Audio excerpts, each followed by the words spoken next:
Welcome back to the party, everybody. This is Morty, and I am your host, Lutch, aka TheIndianJesus, here to resurrect the second coming of common sense. Everybody hit that like and subscribe. You know I would do it for you, and let's party. Welcome, welcome, welcome. You may have seen that our good friend Myron Gaines of the Fresh and Fit podcast was on the Culture War earlier today, and paired with some other information that has come out via ABBA and Preach.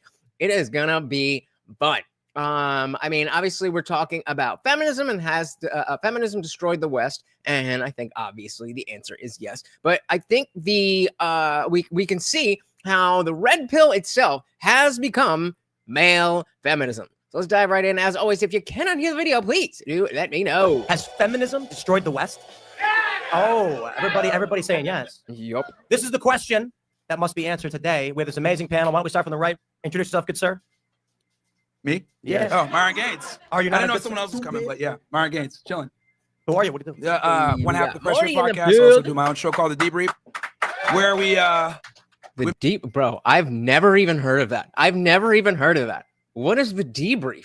make fun of women, Jews, and black people. So it's great. I told you. Yeah, I asked Kyla before the show started, how long until we heard the word Jews? right away. 30 seconds. 30 seconds. And Myron and I will both be going to Israel to touch the wall after this podcast. So, Oh, they're gonna kill me. yeah, so before I thank get you there. guys. I'm Primetime Alex Stein, Pimp on a Blimp, and I believe in amnesty for all big booty Latinas. Who agrees? Yes. Let's go. Tell you. Me. Yeah. Hi, guys. My name's NotSoErudite. I'm the dirty liberal on the panel today, so you guys will love me. Dirty liberal. My name is Kat Timpf, Oh, and I am the co-host of Gutfeld. Yes, I have There a we go. job, and I'm also a mother. Yeah. Oh, man, so of of course. So a little bit of that neo-trad wife, but also kind of boss babe thing. I'm your host, Tim Pool, along with co-host Alex Stein. Let's go. Let's ask this question right off the bat. It's a heavy question. Has feminism destroyed the West? I mean, Yes. All right, guys. Thanks for coming out. No, I'm just kidding. Just kidding. one could argue, if they're holding the opinion, it is destroying, but really destroyed, past tense. What do you think, Myron? And that's an interesting way to start off, because clearly it is destroying, but has it already destroyed? Well, it depends on in which way you want to go. If you want to talk about destroying the family, the dating marketplace, the way women view men in general, there's so many different problems that have come from feminism, and it's a multi-pronged issue depending on whichever. All right, name one. I mean, we can start with dating, right? So these bitches are too entitled, if I'm going to be honest. Their expectations are far too high for what they bring to the table. They're fairly delusional thanks to, social media, dating apps, etc., where, simps are blowing smoke up their ass all the time. And what's happened? Simps like you. Oh, we gonna get to it.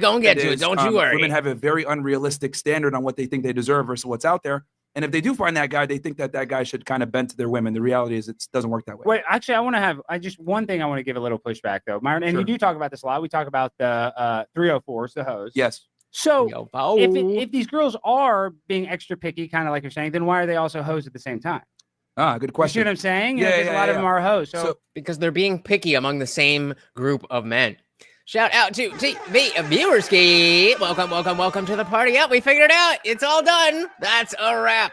Just kidding. Welcome to the party. We are just getting started. And like I said, I have a side quest of all side quests, and it just so happened to fall in my lap the day we were doing this. But ooh, it's gonna be fun.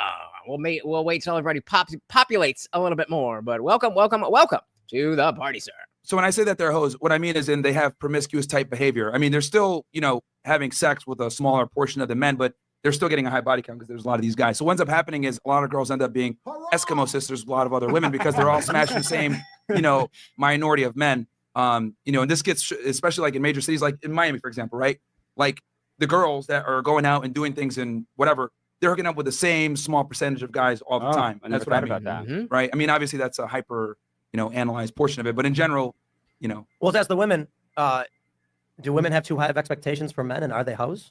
If they are, who cares? I would say no. I would say I enjoy being a member of society. I like being able to vote. I like being able to have a bank account. And it's so crazy that I'm also a mother at the same time with a husband who loves me and is able to handle the fact that I'm my own person. The fact that she uses upspeak and at the end of every sentence, she has to go up with every sentence and with every inflection. Other than that, I really do appreciate this type of person for the in terms of the narrative, because it's easy to talk about, oh, women shouldn't do this, women shouldn't do that. But the way that the economy is and the way that, you know, human beings just are, it seems a little antiquated. And obviously we can, you know, talk about places that women don't belong. But, you know, just saying that like, oh, women can't do anything, it's a little annoying and a little bit like her upspeak. But either way, shout out to Chad GPT. Welcome to the party. Said my Marona. Welcome, guys. He's about to get cooked. The husband who loves me and is able to handle the fact that I'm my own person.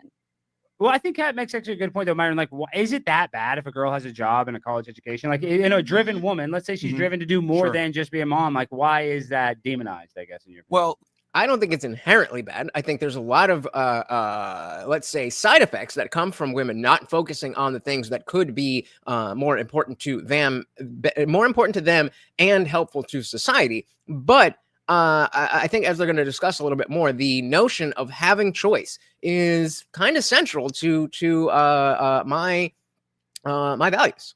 You know, look, I don't have a problem with women, you know, aspiring to go to school and everything else like that. My thing is, I think we just need to be honest with them. If you're going to go ahead and pursue a career and higher education, your chances of finding a man are going to drop off precipitously, because your standards go up as you increase your income, your status, and because women are hypergamous. They're not like us. When we get status and money, you know, our standards stay fairly the same, or we just want a hotter girl. But when women increase their status, they want a guy on their level financially, mentally, etc. So we just need to be honest with women. Is the more successful you become, the likely to be finding a guy, you know, drop off. There's a really That was funny- not the case for me. I'm actually more successful than you are, Myron. Oh, wow. Shots fired. Well, to be fair, And I have a baby. Do you have a baby?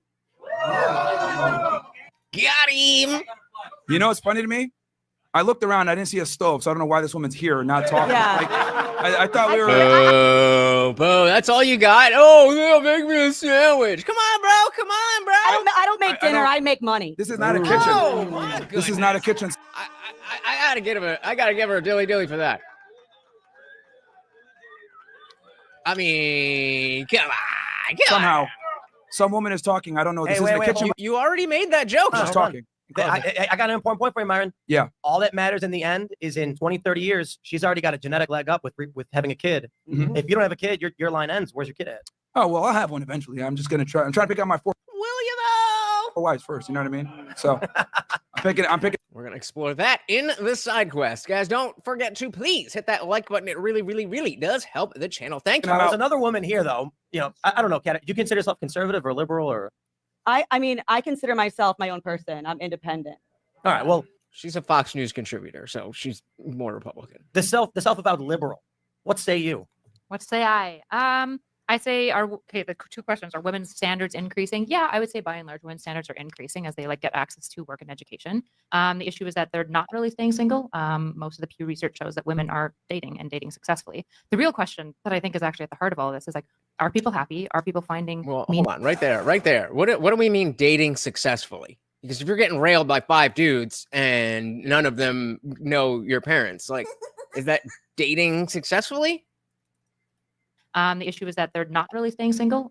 Most of the Pew research shows that women are dating and dating successfully. Yeah, I would like to get a little bit more specific on what dating successfully means. Chad said, Fresh and Fit established the most cringe lexicon for incels ever and made a shit ton in super chats. Misogyny. Yep, you got it. The real question that I think is actually at the heart of all of this is are people happy? Are people finding meaningful relationships? And in what ways is society hampering and harming them or benefiting them? I think those are the important questions. Dude, I feel like relationships. Yeah, It's loneliness fucked. up? Isn't loneliness up, Tim? Oh, dude. Yeah, I mean, I think Dating is down. Loneliness is up. There was that graph that went viral that people are basically becoming neats, men and women. They're less conscientious. They're more neurotic. They're less agreeable. They're isolating themselves. Becoming needs? What? I don't know if that's a product of feminism, but what I can say is right now the current system is not conducive to happy relationships between either men and women. I actually agree. I think that like the way that our society is oriented itself, where it's like obsession over money and working and like the betrayal of like family and connection relationship is harming everyone. I don't think that this is a unique like woman problem or man problem. When we're talking about like the loneliness epidemic, it's mostly a male skewed issue, right? Like men in the Pew Research, men between the ages of like 18 to 25, 61% of them, I think, hadn't even dated before. Whereas I think it was only like 30% of young women. God damn. And since I already brought up, I think, what's her name? Kat Timpf.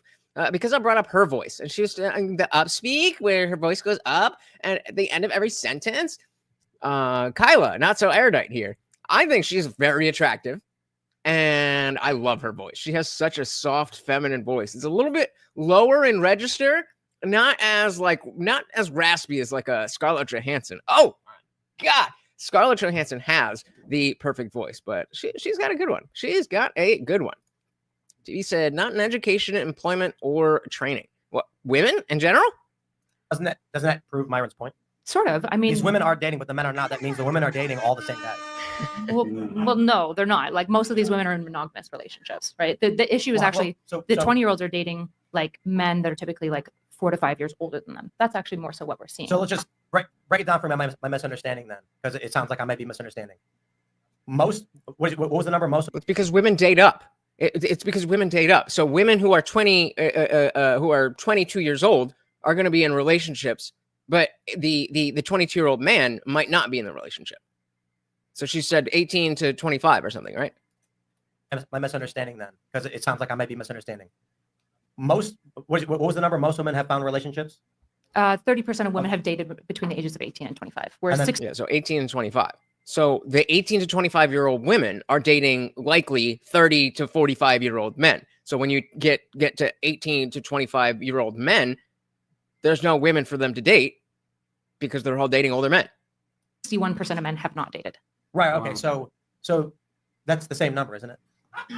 Sorry, I'm not understanding. That means 30% of men have dated and 30% of women have dated. No, because he thinks that she's saying of all women. She's specifically talking 18 to 25. 61% of men between the ages of 18 to 25 have not had a relationship. So that means 30 of them have dated. Then. So that means 30% of men have had a relationship. Sorry, did I mess up? Did I miss it? You're saying both. 30% of women have not dated. Have not dated. Okay, have not dated. Sorry, yeah. Okay, so we get it. Sorry. So if it's 2 to 1, men not dating, but women are dating, right, then the women would have to be dating. Well, between that guys. age, no, that's the age bracket. 18 to 25 is one of the key things. Right, okay, so listening. TV said the average husband is 3 years older and 3 inches taller. We just had to throw that one in there, didn't we? We just had to. No, I appreciate the facts. Women are dating older men. Oh, I see. That's what's making up the gap. I think Myron agrees with that, right? Yeah. I mean, the reality is, average women don't want average men. They date up. And now with, the way we have society. Let's see if we can guess what Myron is going to say before he says it every single time. Because I don't know if you guys have been here for a while, but I definitely was a, just blue-pilled beta, didn't know shit about jack when it came to women.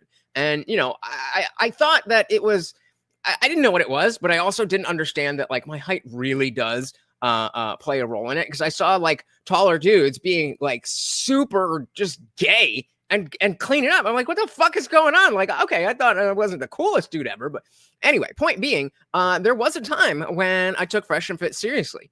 There was a time when I looked up to this, one of these days it's going to slip, this fruitcake. And just because I didn't know any better. But after a certain amount of time, you're like, oh, okay. You're just kind of repeating the same 5 things over and over and over and over, like the feminists do. Hypergamy is not only reinforced, but it's encouraged. Women are told to not settle. They're told to get the best man that they can get. So a lot of girls think that they qualify for something a lot of times. Well, at least I got one. Which they actually don't.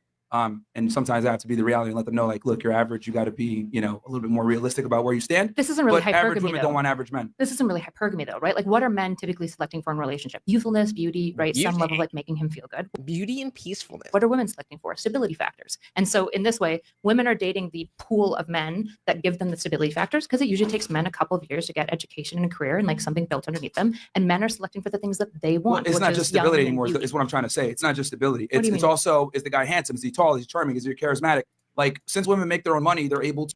Yep. And guys, don't forget to hit our poll. Myron Gaines is a good male role model. Agree, disagree, or I don't know who that is. The fact that he's on screen, I would hope that you know who he is, but agree, disagree, or I don't know who the fuck this guy on screen is. To be a bit more selective, because they don't just need the provisioning anymore. They want other things as well. Is he handsome? How does he look? Etc. So women do have a staked interest now. Got a whole 3 hard inches for you, girl. And how a man looks and how he conveys himself as well, since they handle the provisioning part themselves. So it's made women more selective, but that's kind of come at their dismay, because now it's harder to find that guy. There's a total package with everything. Sure. The issue is that like the actual problem here is that we're leaving men behind. The issue isn't that we're like raising women up. It's that men are disproportionately Well, I would argue both, but yeah. being like undereducated in school. Primary school is horrible for young boys. We're not giving them social scripts on how to exist. And we're still telling young men that their only value is the amount that they can contribute to the GDP. When in the reality is that like what women are looking for is men that like make them feel valuable and that they can emotionally connect to. And so like the real issue here isn't that we're raising women up. It's that we're leaving men behind, which I'm actually very interested in. I mean, dilly to that. If every liberal, I've heard her talk before. I don't like follow her that closely, but from what I've seen, if every liberal was like her, I probably wouldn't be a liberal, but I probably would not really care about politics at all, because I'd just be like, okay, this side's saying some good stuff and that side's saying some good stuff, and whatever happens, it seems like you guys have got it handled. But most liberals are not like her.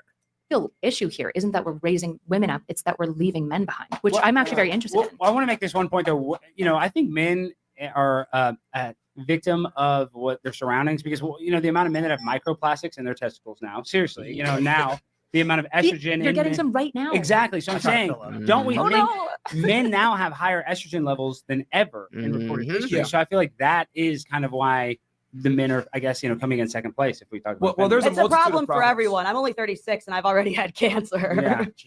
Yeah. So, It's a serious thing. Yeah. I know, it's serious. Some there's environmental problems. shit going on. And who's in good shape, Kat? Like, you've never been fat or gross? No, I'm not saying to you brag, but I've never been fat. Yeah. I mean, that does have, like they say, the fatter you are, the more likely you are to get cancer. So I'm just saying there's a lot of toxins in our water, in our food, that are making men, less masculine and less aggressive.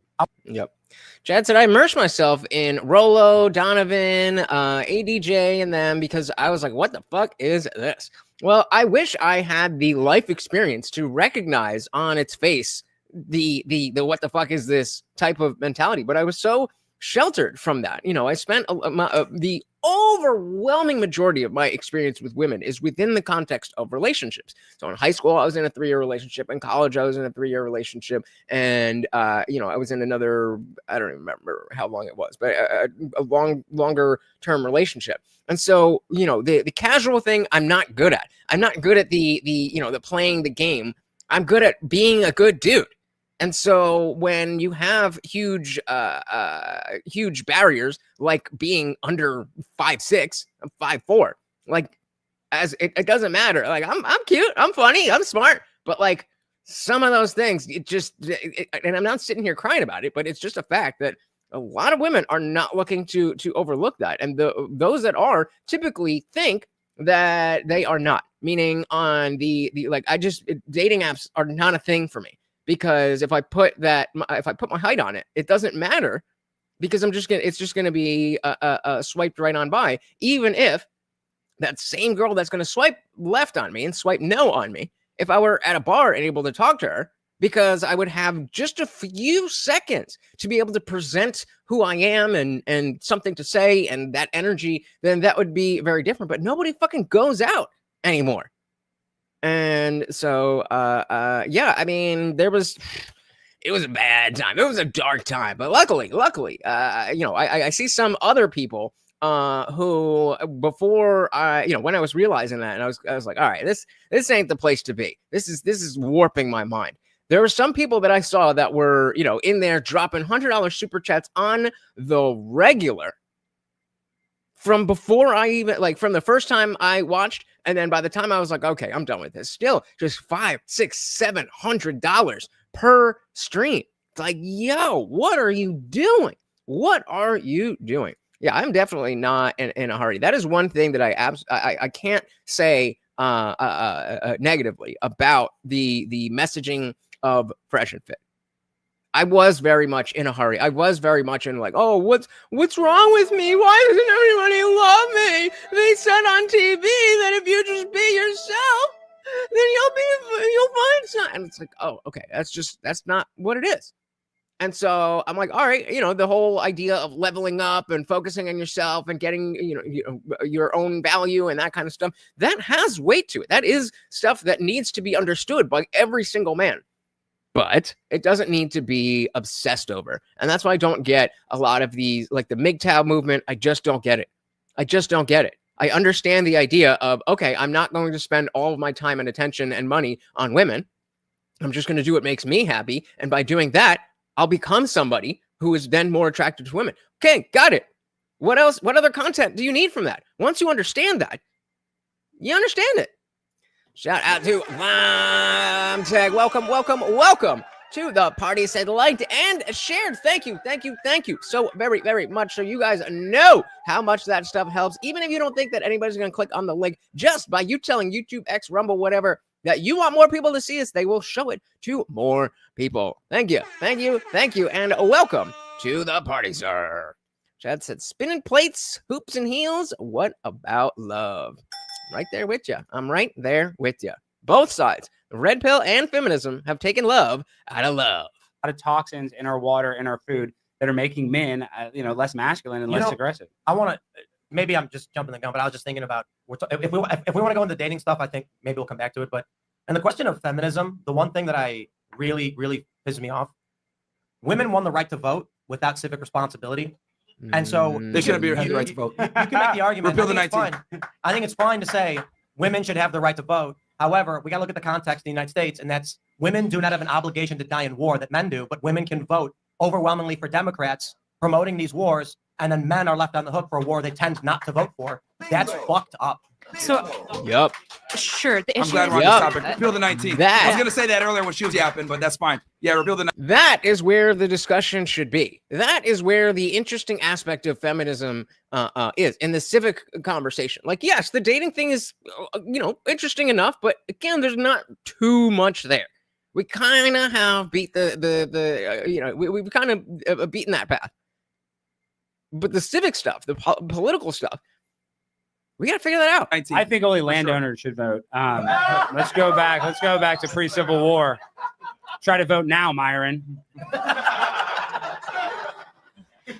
Women shouldn't be able to vote. I think we have two issues here, right? Number one, the vote has never actually been tied to military service. It's typically citizenship and age are usually kind of the two main things that we've always used for voting. And this is something that Rachel Wilson brought up in the modern day debate thing. And, maybe I was incorrect in saying that, and I wasn't stuck to it, but I was saying the idea that women who lived in this country and weren't allowed to vote was a form of oppression, and that it's not the end of the world, but that's just what it is. And she was trying to say, no, it wasn't. And I was just trying. Okay, so then what is it that you would call it when you live in a country and you're not allowed to vote there? And she didn't know. But the idea that this is tied to things like military service, I think that's a good idea. That doesn't mean that that's how the country was built. Typically citizenship and age are usually kind of the two main things that we've always used for voting. I would be totally fine with us having an amendment where we add women to selective service. I have no issue with that whatsoever, right? I think equal strokes. The issue is that when it comes to voting, there are going to be topics that uniquely affect men and uniquely affect women. In this case, war does uniquely affect men right now, which might be unfair. But in the case of something like abortion and birthright control and all these sort of things, these disproportionately affect women, right? And so kind of, not really. I'm sure she's pro-abortion, so she would say that as a woman's thing. But even if we go down to the level of no, that is about the baby, and that the baby is its own person, it's still women carrying the baby. So we won't die on that hill. abortion and birthright control and all these sort of things, these disproportionately affect women, right? And so when we're talking about like who gets the right to vote, is it because of like certain topics uniquely affect one gender than another? That's not how we've ever tied the right to vote. It could be landowners, it could be multiple things. In America, though, we seem to mostly decide age and citizenship. But the problem I have is, And so, like, yeah, I agree that there should be more tied to it, but let's not act like it is, in the same way that you're going to say it's not oppression because you are not allowed to vote, then you can't say that it is, some ill of the world that women can vote. Chad said, I think it's in part due to the decline of arena concerts and mosh pits. Sex and violence replaced by raves, Molly, and binkies. That is certainly one answer. Context said, man, Myron steadily crosses the line of joking misogyny into full-blown assholery. I'm all for jabbing at the opposite sex, but there is a line. It's not even necessarily that there's a line to me.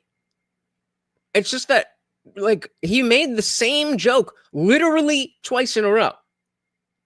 Like, he's like, oh, I don't see a stove in here. I don't know why this woman's talking. There's a kitchen back there. Maybe you should go talk back there. Like, okay, yeah, yep.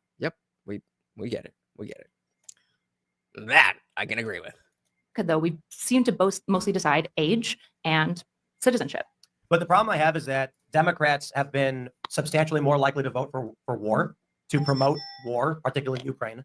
Republicans have been pressuring Trump not to be involved. His base split over the Iran issue.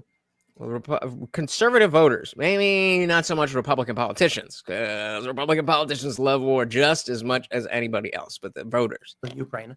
Republicans have been pressuring Trump not to be involved. His base split over the Iran issue. Millennial women are about 70% voting Democrat. So you have this phenomenon in the millennial to Gen Z younger generation where women are disproportionately voting for a war they have no responsibility in, or I should say a limited responsibility in. And it's crazy to me that half the population can vote and the other half to die. And that's equality. So I'm a millennial woman and I am married to a veteran, and both of us are very anti-war. He is anti-war as somebody who went over there. I think that to pin the power of the military-industrial complex, which is a very powerful force, on women being able to vote is wild. But I also understand that's a mischaracterization of what I said. I think I was talking more about what Myron said than what you said. I understand also that this is like Myron's whole thing, but so you have to say like women can't vote, and then you get attention, and you also kind of act like you invented misogyny, which you didn't. Like it's been around for a very long time. These are not hot takes. That's what I was saying. So I think you're referencing what we're going to use as our side quest. But Myron was raised Muslim. He found a niche, except Myron didn't fuck. I'm going to ask you to say a little bit more on that. But if you're talking about what I think you're talking about, I'm gonna shut it down because I want to surprise everybody with the side quest. They're like very old, archaic. But he is in the top 10, right? Because he goes really hard and he gets a lot of attention for it. What about her? Right? And then there are these men, sadly, who listen to you, who I think are lonely. And I love men. I'm not somebody who I'll openly admit I was lonely when I started watching that show. I'm not like a man-hating woman. I love men. And I think that a lot of men have been left behind in a lot of ways. And I understand that. But I don't think that blaming all of your problems, if you do blame all your problems on women, then that could be the reason why you don't have one. Oh, there's another group Agreed. of people that Myron blames his problem. Well, I was going to say the same thing with Jews, but I don't think you want Jews the same way you want women. But point taken. And then that could be the reason why you don't have one. Oh, there's another group of people that Myron blames his problems on, and it's not women. Well, I want to let Myron respond, but I guess I want to pose this question. What is the bigger threat, feminism or misogyny?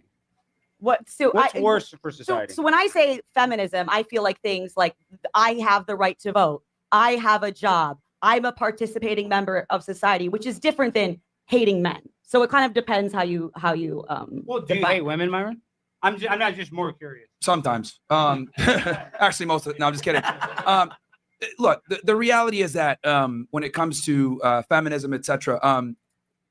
Yeah, she's a woman. That's what they do. Women are stupid. Let's be honest about this. And the reason why, right? It's not just, and she said it herself, misogyny isn't something new. She's right. In ancient China, to the Middle East, to Eastern Europe, everybody knew that women are, so we need to make them second-class citizens. So that's why they have the right to vote and do a lot of stuff. And then now what an eloquent argument. I never could have come up with something that intelligent. She's like a woman right now. Holy crap. I let her speak and now she won't let me speak. So it's interesting to me how she said, oh yeah, this isn't something new. Yeah, you're right. Everyone since ancient times knew that women are We need to make them second-class citizens. What? And they Like, again, you literally just said that sentence. here's the craziest part. They lived in other ends of the world, and they still realize the Asian dudes, ling bing ding, all the way to the fucking Mohammeds in the Middle East, to the Eastern Europeans of Slav. They all knew, damn, women are stupid. We need to go ahead and put them in the kitchen. Now they're out the kitchen. And what's going on? Wait, Society which- is crumbling. Which civilization of all the ones that you listed do you like the most? Do you like modern America, or do you like Saudi Arabia, or do you like, ancient Japan? Which one do you like the most? Well, look, I like any society that has women under control, and right now we don't, which is why shit is fucked up. So why don't you move to Saudi Arabia? They don't have the right to vote. They can barely drive. Like what? It's a great place. Do you want Sharia law? Oh, No, Oh, no, that's true. Myron. They can drive now. They I'm can saying, do you- drive. Like, They are, can drive, and that's bad. wait, are you? But be So honest. you think that Saudi Arabia is a better country than America?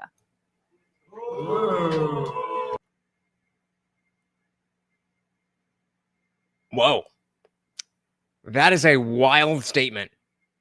That is a wild statement. And I think that she was asking to just, ask him rhetorically to be like, you see what you're saying here, right? And he was like, yeah, Saudi Arabia, yeah. Shout out to Zippy Diaz and Lee. Welcome to the party. Said women being second class stems from caste systems and social hierarchies. Indeed. Welcome to the party. Comments, they're not stupid, just run by their emotions. 6 of 1, half a dozen.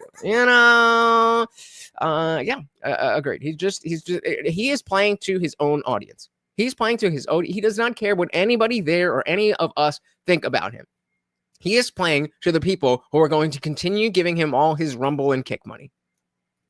Saudi Arabia is a better country than America. When it comes to handling women, yes. Yes, when it comes Well, to just handling overall, women, That wasn't the question. don't change the question. And Don't run away crime from is it. less in Saudi Do you Arabia, think though. well, they have less crime. you were talking about these global things about how when women are oppressed, that's been America first, but Saudi Arabia. Yikes, bro. the societal trend. And so I asked you, modern America decided, along with a whole bunch of Western democracies, and I think you like Western civilization, I do. but that's a bad idea. And so the question is, why is America so great if Saudi Arabia's got this one thing so well? What shouldn't that be the great well, country? you can. And before he goes into whatever bullshit, it is a good point that all of the, we talk about the West and these countries, the idea that, and I'm not saying that there's no response to this, but it is an interesting point that to say, the West is being ruined and they're savages. Well, it's the West that's pushing women being more part of society. So what does that mean, Myron? Be better in different ways, right? Like so Muslim what theocracies got it. No, I didn't say. No, I didn't say that. Oh. What I'm saying is, here's the problem, right? When you have women having too much power, it creates a lot of issues because women are communitarian by nature, right? They don't know what the fuck they want to do. They can't even decide what they want to eat, let alone pick their own partners. That's why the divorce rates are through the fucking Wait, roof. time out. That's You why guys marriage- admit- Agreed. A smart and emotional woman is actually terrifying. Yup. It's down at hard the for women to dumpster. choose what to eat, though, Kat. Is that true? Can we at least know? agree on Well, that? yes, but it also could be all this nicotine gum I'm always chewing. Okay, like never that. That is typically my girlfriend. It is hard for women to choose where to eat. I think you're 100% right about that. Sure, but we also are negating the fact that some of the biggest breakthroughs in ecology science come from the humanitarian approach that women have. DNA was discovered by women. So the issue is that women are decently valuable. When we talk about women being stupid, men are stupid all the time too. Men are the morons that are ending up in fucking jail all the time because they can't stop Wait, punching not shit. sure. You made a good point. I think. Wait. Is Frederick Meischer a woman? DNA was first identified by Swiss chemist Friedrich Meischer. Yeah, they always try to take credit for our stuff. They also say, Another man invention. Dilly to the man. I mean, Marie Curie invented penicillin or some shit. There's women inventors. Zippy said the problem is not women or equality. It's as it's always been tyranny. When for force, others will under yours. The collective enslaves what does not protect individual will. Completely agreed. Individual liberty over all. DNA was first identified by Swiss chemist Friedrich Meischer. yeah, they always try to take Who credit stole for it our stuff. from? They also Look at say that. they always try to say Wow. Wi-Fi was made by women. No, it wasn't. It was made by men as well. Women don't invent anything. They don't contribute to anything besides. To be honest, The only real value women have is reproductive I value. contribute more to We're the gonna be honest. economy than you do, Myron, just objectively. Wait, I want to say I'm on Kat and NotSoErudite side though. That don't you think women are equally valuable to society though? You don't think so? Dude, if you remove I do. I am happily to say that, yes, I don't think that we can have society without women to bear children. sex and reproduction, they provide almost nothing. Yeah, but those are We're gonna we be wouldn't honest. have life without those things. Sure. So don't sure. But I want to kinda be clear even the about this. playing field? We don't need them. Like, here's the thing: women need us. That's like saying, oh, men just provide money and that's it. It's like, well, okay, but like, even if that's the case, money is a big deal. Life is a big deal. We don't need them. We need them to propagate They have our society for the babies, next dude. generation. That's why my point. I said outside of reproduction. Oh. So, like, if we want to have kids, Outside of the most important thing that a human being can do, they're useless. yes, we need them, but they need us for everything. So the reality is, men bring far more value to society than women do. The only real value they provide is reproductive value. Because let's be honest here, you guys don't give a fuck about what they got to say. You guys are here for us. Nobody cares about what women got to say. They're the suckiest podcasters. Female YouTubers suck. Nobody gives a fuck about their opinion. We're just there for the tits. Isn't Let's like be the large honest. one of some of the largest podcasts? All Candace Owens, Call Her Daddy. Like some of the largest podcasts are. Shout out to Candace Owens. Shout out to Candace Owens. That's what I'm saying. It doesn't fucking make sense to have this hard line. Oh, women are bad. Women are stupid. It just isn't that way. And there's interesting discussions to be had about where men are better in society and where women are better in society and so on and so forth. But when you dumb it down like this, then it's stupid. Well, I got 5 people and the guest, or I mean the guest from the audience. And to be fair, Candace wait, Owens is an hold on. exception. It doesn't matter if you don't like them. The point is that they're highly successful. So maybe you guys don't like to listen to women, but that doesn't mean that broader society doesn't. For example, take women out of the workforce. You've nuked your economy overnight. It's done. There you go. Thoughts make the most money per capita. It makes sense in dollars. They contribute, even if we're being mild and conservative, 30%. Well, that'd be probably good. around 50%. That'd be good for the airline pilot industry, wouldn't it? Wouldn't that save us a lot? I don't know. It seems like there's a lot more going on with the airline pilot industry than just women. But women are usually taking social jobs like teachers and nurses and stuff like that. Yeah, we need those jobs. We do, but we need oil petroleum engineers more. I disagree. I think there's a more strong. There's going to be a bigger effect if all of the oil were to stop. But to act as if we don't need nurses and teachers, like, come on, man, what are we doing? And this is the kind of pandering that I see from Tim, because I don't think he believes this. Like, his whole thing is about how he's the centrist and the disaffected liberal. This is not a liberal mindset in the, at least in the left-right paradigm that we had in 2008. Like, I don't know what he's doing. I would disagree. We need to raise our children. I would like literate children. Public schools are shit. But we should still be teaching our kids. We want our kids to be literate. Exactly. Yeah, and we can change the entire system of how public school works. We still need teachers. And I think we need women are nurses, great teachers, right? Like complex every one of economic you stuff. has been to a hospital, and you're probably super grateful that there's an entire help industry oriented at making sure that your ass doesn't die. Especially a lot of your fat asses don't die. Hey, Soleil Queen. She is cleaning up here. Zibby said the teaching and educational brainwashing complex is why teaching sucks now. Exactly. It has nothing to do with females or women or anything like that. Chad said Candace is a malicious little wannabe. I can't stand that mean girl. Wow. TV's got to jump. Thank you so very, very much for stopping by, brother. Indeed. Yeah. Oh, and then I can feel the tension. I was just gonna say. Guys, real quick though, I do want to say thank you guys for being here. Give yourselves a round of applause, seriously. And this is our 3rd time doing it here. And I have to say that I wonder if they will figure out that they can call 2 people up at the same time so that they save time. last week was a little tense with Michael Malice, but you can feel the tension up here. I kind of like this debate, and we want to encourage you guys to all come up, whatever you guys, whether you have a question or a debate topic, it's no holds barred. Just say whatever you want to say. There's an interesting split between the civics of it and the dating element of it. Yes, and I find the civics part of it way more interesting. Not because it affects my life more closely, not of anything else, except for the fact that I think the dating conversation is done. We figured it out. We are done with that. We are done with that. Really quick, guys, don't forget about our swoggle at the top of the chat. Not only do we have push-ups, but Morty can get his peanut butter. I tell you guys all about how he, he chews through, or not chews through, but he goes through the top of the thing, and then there's a bunch at the bottom that he can't get to. I sliced that one up. So if we hit that goal, Morty is going to be a happy, happy boy. So you were saying that. And the morality. Sure. What's the morality argument? I think that like feminism is morally good. What does that mean? I think. What does morally good mean? In like a Christian Aristotelian kind of Well, way, that's like my question. Western, all of our like Western systems absolutely value. well, things let me like ask you this agency. It's such a cheat code. It's such a cheat code to use Christianity as a backbone when you don't have the same values, you don't practice the same faith, you don't believe the same things. But instead of having to articulate what you actually mean, because if let's say that Andrew Wilson was sitting right there. Aristotelian. What does that mean? I think. What does that mean? What does morally good mean? That would be the entire discussion with anybody who's not a Christian. But if you just say, well, Christian and God and whatever, it still means the same thing.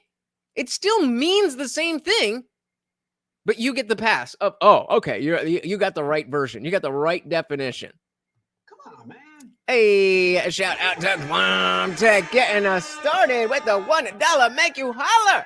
Of course, every donation comes with a treat for Morty. We also got Arrow with the $2. No question, no comment, just pure love of the game. Thank you so very, very much, and welcome to the party, Arrow. Very good to see you. Hell yeah. 23 months. Oh my goodness.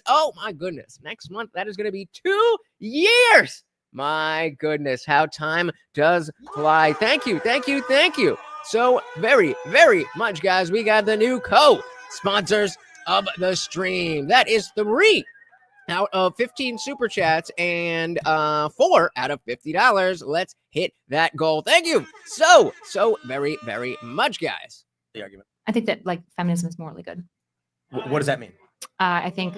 What is morally? Hey, Zippy with the 4 months. Oh, you must have let that shit slide. I know you've been around for longer than that. Around longer than that. And yes, of course, member chats do not count towards the goal, but we go give Morty a treat every time. Thank you so very, very much, guys. I think that like feminism is morally good. What does that mean? I think. What does morally good mean? In like a Christian Aristotelian kind of Well, way, that's like my question. Western, all of our like Western systems absolutely value. well, things let me like ask you this agency. Real quick, just define feminism. Sure. Feminism is here. I always write it down so I can always cite it. Feminism, the empowerment of women's agency and the promotion of femininity. What is femininity? Femininity would be like the Being emergent pretty. things that we see: nurturance, typically like empathy and kindness. All the things that we typically see in a Western society that would go, yeah, that's feminine by and large. Understanding these sorts of things. Think. And again, like if we had Andrew Wilson there, then we would have never gotten off of, well, what does good mean? You know what the fuck good means. Western society that would go, yeah, that's feminine by and large. Understanding these sorts of things. Think things that identify as feminine as femininity. Typically, yeah, Basically. like yeah, I but like think what's I agree with that. masculine? Just Wait, hot what's take. masculinity? I guess The things that we hot kind of take. I don't identify think with women have men. So this is when you turn around and you're like, wait. Are you not understanding what I mean when I say femininity or feminine? Because we can get into the semantic discussion, but I think everybody understands generally what we mean by feminine. If you don't, let's go down that road. But this isn't a difficult word. And this is exactly what happened when that Christian Watson guy, when we wanted to talk about left and right. I'm talking about liberal and conservative. He said, well, I don't know what those words mean. And I gave him a specific lexical definition. This was when Biden was still in the race. I said, if you are willing to vote for Biden, for the purposes of this conversation, we will call you a liberal. And if you are willing to vote for Donald Trump, then we will call you a conservative. And he couldn't take that because he didn't expect for me to have an answer. It didn't expect for me to be able to define things. And then he just got butthurt, I guess. Yep, that's the question. Well, it's God, God, God, He's God. Hey, shout out to Boggs. Welcome to the party. Thank you, my goodness, for bringing the poll where I want it. It was tied. We had agree was winning for a while, and disagree was tied for a little bit on the question. The running poll: Myron Gaines is a good male role model. Agree, disagree, or I don't know who that is. Welcome to the party. Very good to see you, sir. Typically, yeah, Basically. but like what's I agree with that. masculine? Just Wait, hot what's take. masculinity? The things that we Hot kind take. of I don't think identify with women have men. empathy. Bears Oh, drinking wow. big I don't beer. think- Well, it's like things like bravery Chopping and lumber. strength, right? It's things like being like protective, right? These are the things that we like see in all of our stories as masculine or You feminine. guys, were you guys gonna get your chance? Everybody, shut the fuck up. Is femininity then related to like nurturing? Yeah. Having Yeah. babies? Yeah. Well, again, I don't understand why unless you have a reason to say, okay, well, you have this definition, but if we actually break down your own definition, then it doesn't fit to what we're talking about. That's when you want to get into the semantics of it. I don't understand why Tim is doing this. I feel like he just saw Andrew Wilson do it and was like, I like that. Andrew Wilson's blowing up. Maybe I should do some of that. Everybody, shut the fuck up. Is femininity then related to like nurturing? Yeah. Having babies? Yeah. Ours says femininity is soft, nurturing, and natural, the opposite of feminist squawking. Agreed. Box said, oh my God, women talking about what men should be is so upsetting to me. Well, yeah, you settle in, because I think you're going to be happy, not just with the panel, but I think you and I are going to agree a little bit more often or in this stream than we typically do. I'm not sure for sure, but we just might. Everybody, shut the fuck up. Is femininity then related to like nurturing? Yeah. Having babies? Yeah. I think that's good. Hot take. I think women actually lack empathy. Contrary to them saying that they have empathy, I think women have sympathy. They can feel sorry and compassion for sure. When it comes to empathy, especially to the masculine experience, they don't have it at all. I would argue most women don't know what men want. They don't know what men are interested in. They don't know what it takes to keep a man around, which is why most girls can't even stay in a relationship long term or get married. Notice how quickly he moved his own goalpost without anybody having to say anything. I don't think women have empathy. That was the statement. And then he cut that down to women don't have empathy to the male experience. Yeah, that's why we have an issue with the transes. Because we're different. And if you're a man, then you can never know what it's like to be a woman. If you're a woman, you can never know what it's like to be a man. So if that's the measure of empathy, then nobody's empathetic. And the word means nothing. Listen to it again. Comes to them. Yeah, I think that's good. Hot take. I think women actually lack empathy. Contrary to them saying that. I think women actually lack empathy.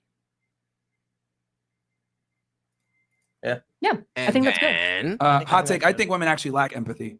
Contrary to them saying that they have empathy, I think women have sympathy. They can feel sorry and compassion for sure. When it comes to empathy, especially to the masculine experience. The man. So and now he's just saying especially. So at this point, he's still saying in general, women cannot have empathy or do not have empathy. And then he's just highlighting that the masculine experience is just another area. Notice how he shifts the goalpost. They don't have it at all. I would argue most women don't know what men want. They don't know what men are interested in. They don't know what it takes to keep a man around, which is why most girls can't even stay in a relationship long term or get married. I agree with you there. And that's, again, this is the frustrating part. This is the frustrating part of the whole fresh and fit red pill thing, is that I do think there is something to be said about how men are the true romantics. That men are the ones who are more likely to fall fast and whatever, unless you're, we're talking about a certain echelon of dude, then it doesn't really play out that way. But you say women don't have empathy, and you sound like a fucking retard. You sound like a retarded virgin. Arrow said women are not even biologically designed to be individuals. They're designed to further the human race. Well, aren't we all? Gontek said there's a few times when Erudite says interesting to Myron, and it just grinds my gears. Lefties say that in the most condescending way when they think you're making yourself look bad. Well, at least you caught the tell. Don't know what men are interested in. They don't know what Come on up here. it takes to keep a man around, which is why most girls can't even stay in a relationship long term or get married.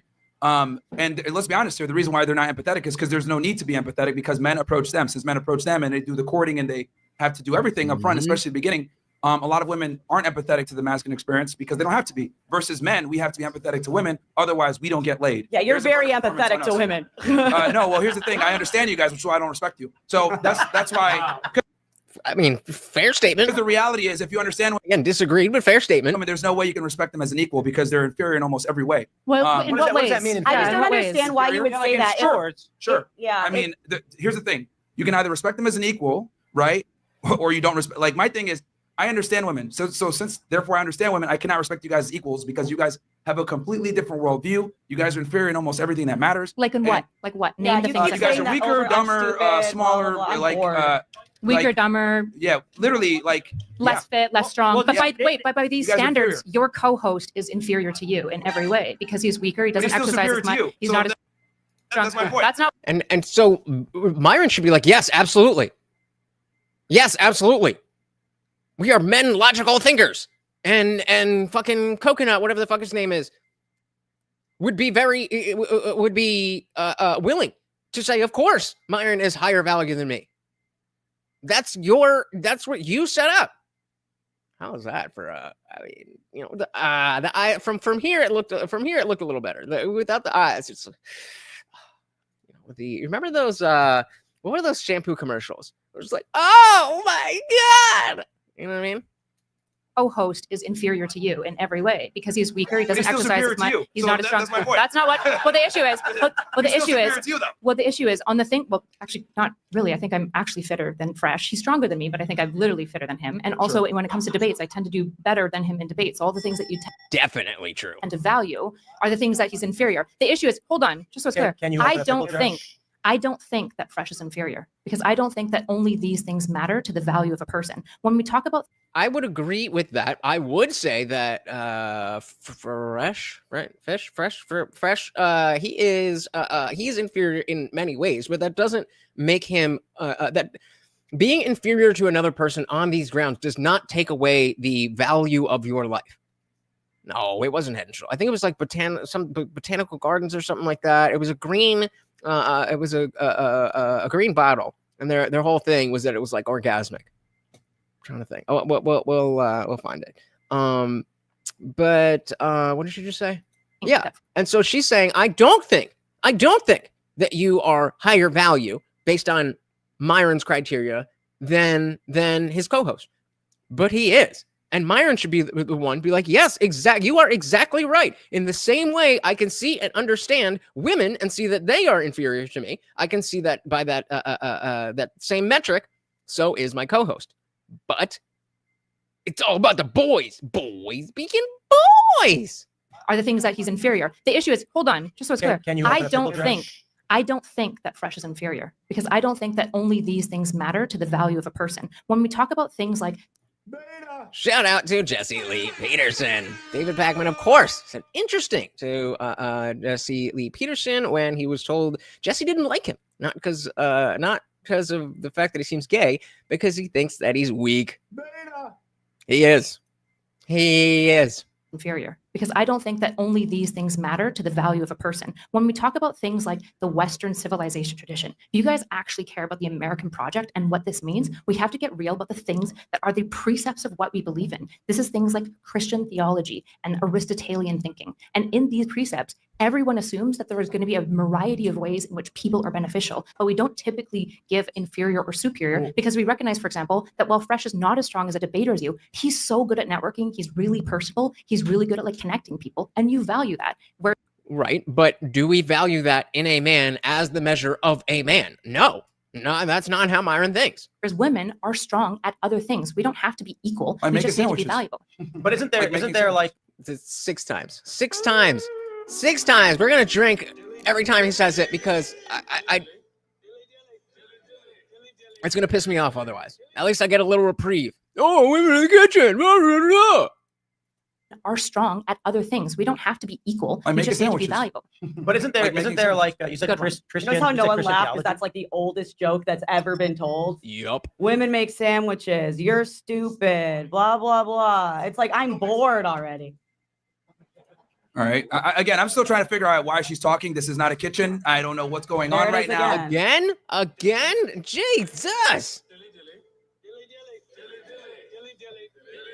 Insane. This one or Not So Erudite? I think Not So Erudite is on point here. All right. Again, I'm still trying to figure out why she's talking. This is not a kitchen. I don't know what's going on right now.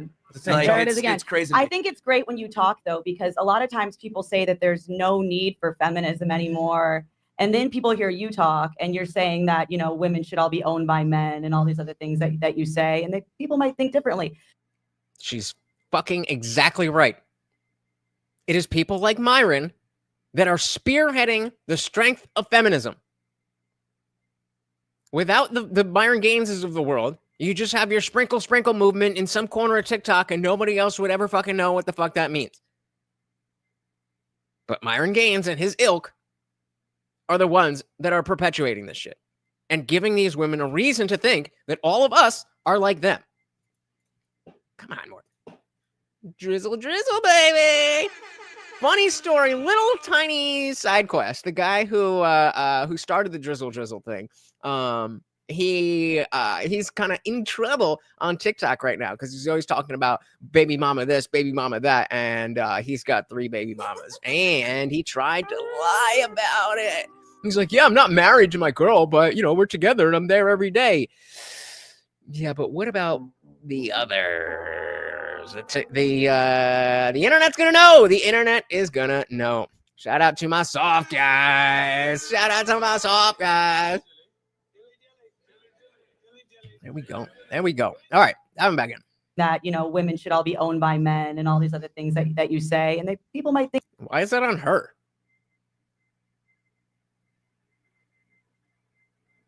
Why is it on her? So that then you're stupid. That's not her fault that you don't know things. Differently, because you're going to be a lot different new audience is going to see you thanks to me being on this panel. You're welcome, by the way. Who are Is you that what again? you- I don't is even that know who is this female. I don't even know. She's the co-host of the highest rated Yeah. Oh, really? Okay. Well, no one Top-rated watches late-night mainstream media anymore anyway, so that's fine. And what do you mean we don't? You don't. We went over a whole thing. About virtue ethics and all that stuff. Here, let's get what are Aristotelian ethics? Where am I? Okay. And you'll be like, oh yeah, I remember that. And then you're gonna be mad at her for talking about things that you already understand. Aristotelian ethics, often called virtue ethics, is Aristotle's approach to moral philosophy, laid out most famously in his work, the Nicomachean Ethics. Instead of focusing on strict rules, which would be deontology, or calculating outcomes, which would be utilitarianism, Aristotle's ethics is about developing a good character so that doing the right thing becomes a natural part of who you are. The goal of life, eudaimonia.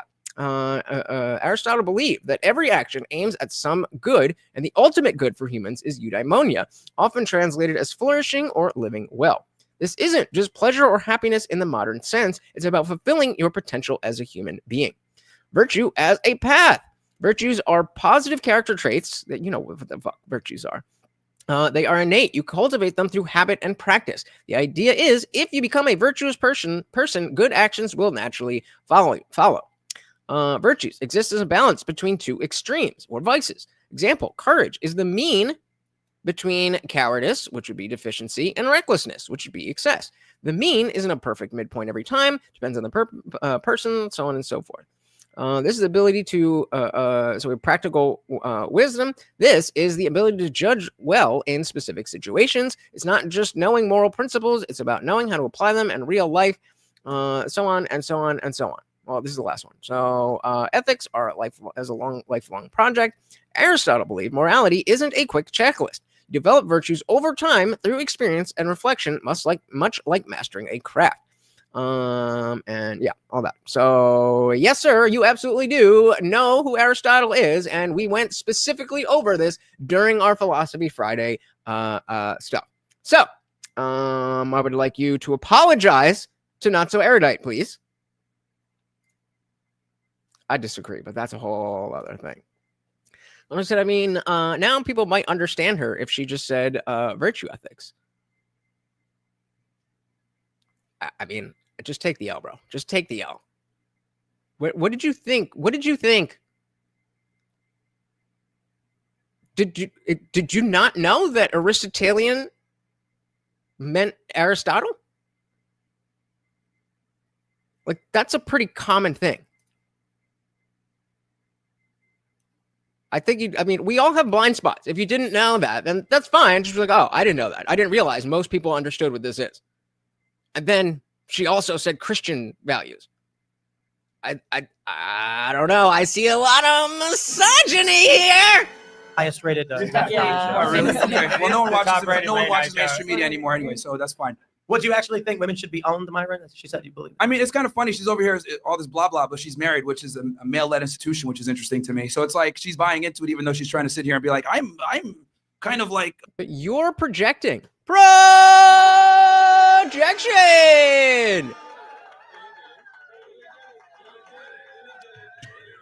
It's not trying to sound smart to say words that you personally don't understand.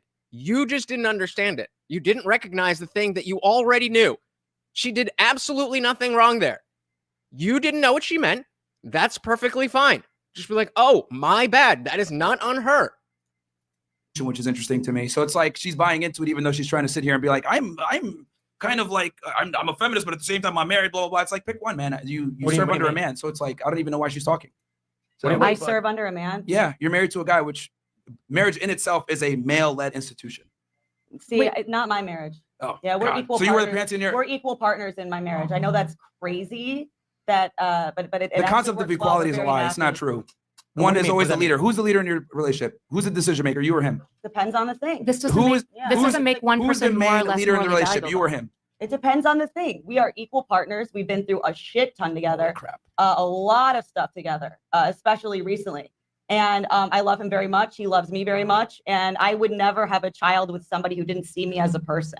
I see a lot of posts on the internet about like the fertility problem and why aren't women having kids? And you look at the comments, you see why maybe women don't want to have kids with it ain't the women that are the problem.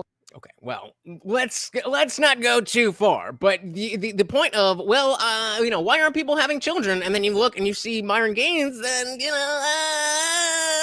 it's hard to argue against that. Shout out to equality and deference because vagina. Welcome to the party. Said liked and shared. Thank you so very, very much. You guys know how much that stuff helps the channel, whether you like and share. And it doesn't even matter if you think anybody's going to click on the link. Just by you telling YouTube, X, Rumble, wherever, that you want more people to see this, they will show it to more people. Thank you so very, very much. Welcome to the party. He says, if they are equals, who would risk death to fight an intruder? Well, we know the answer to that one. Shout out to Arjun in the building. Welcome to the party. Long time no see. Always a pleasure to see you. I said equality is illusion. I agree with that, but that doesn't. I would not say that is a reason not to fight for equality under the law, because that definitely can exist.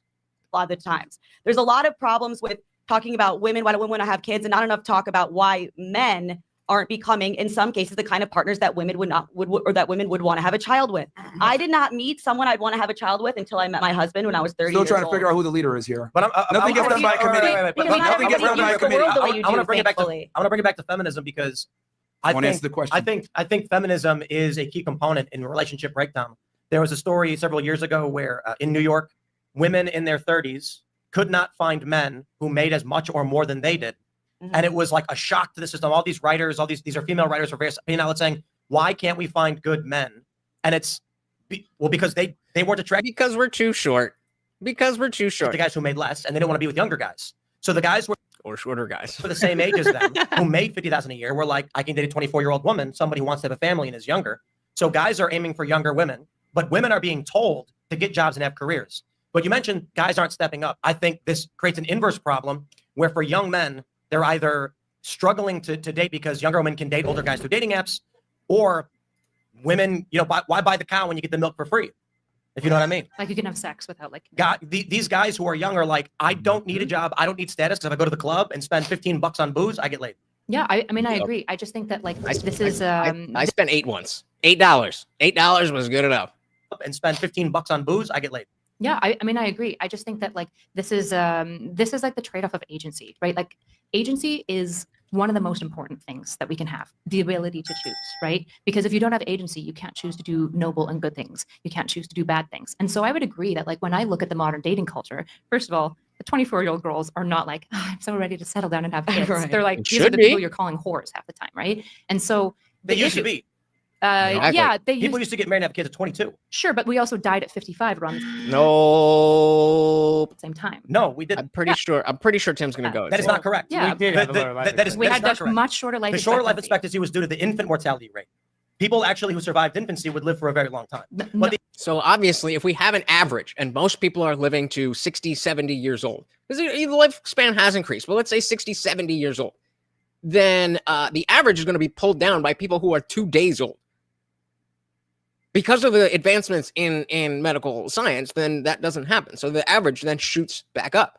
No. while people are living, men were dying in mines. They're not at 55. No, men were dying in And- mines, and women were also sure, dying in childbirth. and while life expectancy has increased by a few years recently, A lot. that isn't changing the fact that society used to be very different. Women but pre-feminism were focused on families, and the big social deal was who are you going steady with and who you're having a family with. I'm not saying society should be that way, but when that's gone and women start prioritizing what job am I going to have, Yeah. you're not going to have families at 22 like we used to anymore. And now we're in a fertility crisis, and we've got no young people. Gen Alpha is only 40 million people. It is half the size of the millennials. Sure. So to this, I would basically say I All right, guys, we got a few people up in here. The next time Myron goes off and says some dumb shit, we are headed to that side quest that I promise is going to be juicy. agree that there has been a lot of cons that have come with giving women agency. I think giving women agency is actually like a deontological good. Letting people choose means that they have the choice She means inherently. Go on, Jack. to choose the noble things. This is really, really important in Western society specifically. This is the foundation of what we believe in the American project. And so, yes, women back then didn't have as many choices. They couldn't own private property. They basically had to be married to a man to have any access or rights or They power. couldn't have a credit card till the 80s. Exactly, right? So women Better had, times. Less women had less agency. Women had less agency. Myron, no shit. If you have twice as many people spending money, then there's going to be... All right, that's good enough for me. That's good enough for me. It is time for the side quest. We have Mr. Red Pill, Mr. High Value Man, and yet, oh dear. Let's pop this up a little bit. But I would argue that Again! And sure enough, just in time. In case you guys didn't know, whenever you guys super chat, again, that's where I got it from. Again! And sure enough, just in time, Fresh and Fit got some. Myron has a girlfriend. Well, when was the last time you had a girlfriend prior to Angie? Not really. Because No. you've never had a girlfriend in your life until you dated a foreign girl. Not like a, yeah. You know, me and Breach took a break to go booty queef in foreign countries, but we're back. Booty queef. Booty queef. Ordinarily, people go through That's so funny. I usually only ever listen to them at 2x with booty queef, booty queef, booty queef, booty queef. But okay, yeah. beef in foreign countries, but we're back. Booty queef. Booty queef. Ordinarily, people go through breakups all the time. Nobody should care. But Myron loves to use his unconventional, monogamous on her end, open on mine relationship to prove that his ideology works. I do what the fuck I want to do. She's loyal to me. It's monogamous on her end, open on my end. You know who's fucking smart? My fucking girlfriend is smart, man. Don DeMarco, she lives a great fucking life, but she's a beautiful girl. She's hotter than all the girls here. Nice. If I'm being 1,000, my girl's You're a loyal fucking girl. No, she shuts the hell up. She cooks and cleans You're my mad ass. Said if you make enough money, if you look the way I look, you can get everything you want. You got a guy that checks off all the boxes. You got to pay the price for that man checking all those boxes. He didn't check all those boxes off to just fuck Would you. you say- She packs my fucking condoms when I travel. That's how real it is. When this drops, I want the chat rolling. 1 year into his new relationship, we come to find out this Venezuelan immigrant who's likely to be deported found love with somebody else. That's right. She went to Home Depot, found herself a hardworking construction worker, and now they rollerblade together. And I'm just so glad that under the cloud of ice, these two could find love. You got cooked. That being said, coconuts in Barbados. Myron repeatedly mentioned That being dead. his girlfriend during debates, during discussions, just be like, what, you think a guy like me can't have a girlfriend? And now all of a sudden that shit's falling apart. He's hiding it. Do you have a missus? Do you have a girl? That's irrelevant to the question. Do you have a Struggle. wife? Do you have a girlfriend? That's what I thought. Bro, don't you have like a girlfriend or like a wife or something? Like somebody you All right, bro, we appreciate? went over this a million times. Like me being here as a single guy, right, in the city, whatever, just in the best. Bro, another conversation. Oh, Myron, who's Angie? You know what, man? This is crazy, bro. Well, This is Myron, are you still with Angie? Oh. this is absolutely nuts that women don't. Keep that same energy, boy. I thought your shit works. What happened? It went out. So if you don't follow the lore, this was the girl that the other fresh and fit, high value man was dating, and she is an escort. Keep that same energy, boy. I thought your shit works. What happened? It went out a couple of times with Angie. She's nice, you know, she was nice, and she told me the stuff that was happening between them. Clearly, they don't have sex at all. Yeah. Hey, yo! So wait, no. These guys are worse than tricks. So you're not even hitting it and you paying all the bills. And she laying with a. But then again, Daisy. Not even hitting and you paying all the bills. Paying all the bills got me fucked up like that. Oh my goodness. To think that there was a time when I had respect for that man. What a loser I am for ever thinking that. Chen is kind of, I can't really trust her either. I just got here from work, and we never have sexual This is the girl. relationships, guys. Like, Myron's offense. I did not have sexual relations with that woman. I can't really trust her either. I just got here from work, and we never have sexual relationships, guys. Like, you should stop with this. You guys are laughing, but it's true. Them boys commented about damn time. We all know you were smashing Angie. You know what, bro? I wish, but no. Them boys commented about damn. You owe Daisy an Yeah, apology. I'm sorry, Daisy. Yeah, Daisy. My bad. I said it was not the most trustworthy, but then again, you was on your word. That's my bad. I mean, a broken clock gets money from tricks twice a day. Hey. You didn't see that one coming. Yeah, she went out coming. They don't have sex? They don't have sex, and she told me Myron just prefer to be with other women. You mean other men? Hey! So, all right, I'm gonna drop the this link in the chat if you want to watch the whole thing later on. But the TLDR basically is that the frauds in Florida are living up to the name of being frauds. That he acts like, you know, this whole thing makes him untouchable, and he's got a girl locked down, and he's the man of the house, and da. He's trying to grill the glasses chicken. Who's the leader in your household? Who's the leader in your household? And then you don't know shit about shit. Loser. Anyway, I'm back again. To a man to have any access or rights or power. They couldn't have a credit card to the 80s. Exactly, right? So women Better had times. Less debt. women had less agency. Women had less agency. But I would argue that that was a moral failing of society. And just because the outcomes right now might be worse, that doesn't necessarily mean that this is not something that we fundamentally value. We value in America giving people choice. I hear that. Hell yeah, giving people choice.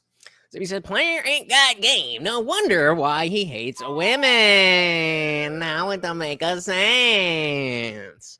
I was like, can't do relationships in any meaningful capacity, but I know this about myself. I do not subject anyone else to my introversion. Well, there you go. Self-awareness is huge. I'm going to assume you're saying you're not missing anything. I personally, I definitely want to find a forever woman. Whether, you know, we're all this discussion about marriage and the laws. Like, if I get my tax breaks, I don't care about marriage, but I do want a life partner and a family.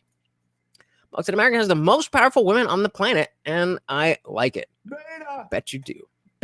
Something that we fundamentally value. We value in America giving people choice. I hear that. I remember, you know, last week we had this big debate on police, and I think the shortcomings for Michael Malice, which I respect the guy, he's a good friend, but he kept saying police were bad. And it sounded like all he was saying was, yes, there are big problems with police and there's no alternative, or the system will always be bad in some way, but there is a worse.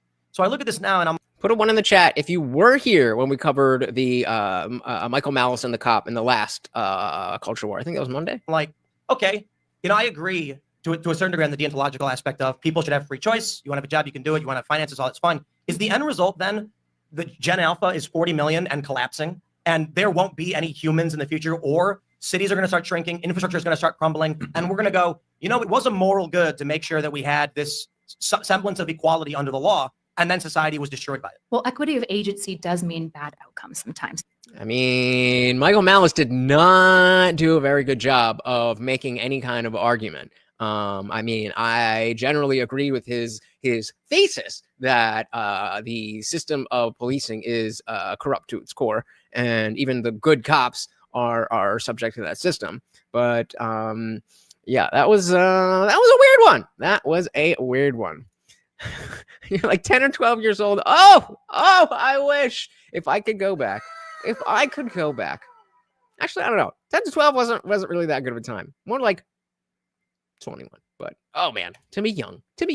Quality under the law, and then society was destroyed by it. Well, equity of agency does mean bad outcomes sometimes. The Equity of agency does mean bad outcomes sometimes. So then the question becomes, is it more important to focus on the outcome, or is the principle of having liberty, having choice so important that it is worth upholding if it leads to bad outcomes? I mean, I guess that depends on what the bad outcomes would be. What do you think? And we're going to go, it was a moral good to make sure that we had this semblance of equality under the law, and then society was destroyed by it. Well, equity of agency does mean bad outcomes sometimes. The issue is that I'm not opposed to people strongly. Which proves that when women have agency, things go bad. No, Because actually, when most like- people have agency, people make terrible choices, right? When we give young men free agency, what's the window where young men do the most crime? It's typically the ages where they get the most amount of agency. People, when they are given choice, often choose poorly, but that's not the reason we don't give them choice. Because I would agree with that. But I do think there is a line as to when we decide that enough people are making the wrong choice, and then we as a society decide we want a law limiting people's behavior. Because if we don't give them, like a good example is just the speed limit. You have the freedom to go as fast as you want, but then, I don't know the exact history of speed limits, but I would assume that it has something to do with accidents and stuff. And then that's not oppression. Like the speed limit is not oppression. And I mean, I guess theoretically you have the choice to break the law, but if we're talking about maintaining that. often choose poorly, but that's not the reason we don't give them choice. Because if we don't give them choice, they are enslaved to correct action because of necessity. And that's not. Are you enslaved to the correct action of not speeding? Like, again, you got to break it down and talk specifically about what we're talking about, because this is too vague to apply. So he said, more choices, more problems. Fewer choices, worse problems. I like that. Damned if you do, damned if you don't. Best to side with individual liberty. I like it. I like it. Boxon, you have the freedom to go as fast as your crappy non-Honda will go. Not if you don't want to get in trouble with the police. What are you talking about? Are you? We're not talking about the Autobahn. We're talking about regular streets in the United States of America, where you do not have the freedom to go as fast as you want without the consequence of the police being able to lock you in a cage. Hey, shout out to Lockbark. Welcome to the party. Very good to see ya. Zippy said, speed laws are fine. Permits are not. What do you mean permits for what? Like driver's permits? What are we talking about? If we don't give them choice, they are enslaved to correct action because of necessity. And that's not the world that we want to live in. I think that's, in certain cases, yes, but that's just too broad. Want people to choose the noble thing because they are choosing to do so. Now, here's the thing. Wait. I see your perspective with agency. I see that, but we need to be honest with women. The problem is that we're not honest with women, right? We don't tell them, look, if you want to pursue a career, you want to make money, your chances of finding a guy down the road are going to be significantly harder. We don't tell them if you decide to be promiscuous now, it's going to cost you later on. Yep. We tell women they should be able to do whatever they want and not deal with consequences of their actions. In other words, go ahead and be on OnlyFans and you'll still find a guy that's 6'3", making $100,000 a month that's going to take you seriously. It's not going to happen. Sure, so we're not honest with women about what happens. And the reason why is because women don't really deal with the consequences of their bad decisions a lot of times until it's too late. At least with men, if I'm a loser, I have to deal with the consequences of being a loser. Women don't. We don't tell them the truth because financially, there's no incentive to tell women the truth because women are consumers. So we want to tell them what sounds good, so they continue to consume. Bro, real quick, it's like how Unilever owns Ben and Jerry's, and they own Dove's Real Beauty campaign. It's totally cool if you're fat. Now here, buy our ice cream. It's like telling all these women, hey, you're beautiful if you're fat. By the way, here's our ice cream. Eat more of it. Yeah. We don't tell women the truth, which is one of my biggest problems. Like if we want to give them agency, that's fine. But at least let's let them know this is what your agency comes with. And if you decide to go down this road, this was going to happen. We don't tell women the truth, which is one of the biggest issues. I'm totally with you, actually. So one of my biggest frustrations. There we go. We got some agreement. We got some agreement. We love that agreement. With feminism, as somebody who's defending feminism, which is funny because feminists really don't like me a lot of the time, is that I think that we have done a lot of infantilizing of women. I think that infantilizing of women was a form of sexism that came with low agency. And the issue is that women are being like, we want agency, but also baby us. And I think that that's a bad thing. The issue is that I have no issue with you saying, women, you should have a family. It's the thing that you will come to love the most. You should be more careful in who you're selecting. I don't have any issue with this. I have an issue with you taking away my rights because that takes away my agency. Well, a lot of times we have to take your agency away so you make the right decisions. That's the problem. Well, and that's the how it issue, used to work for that's a very not long meaningful. time. That's because not when meaningful. you leave women, well, here's the thing. When you get that's not what? What did she say?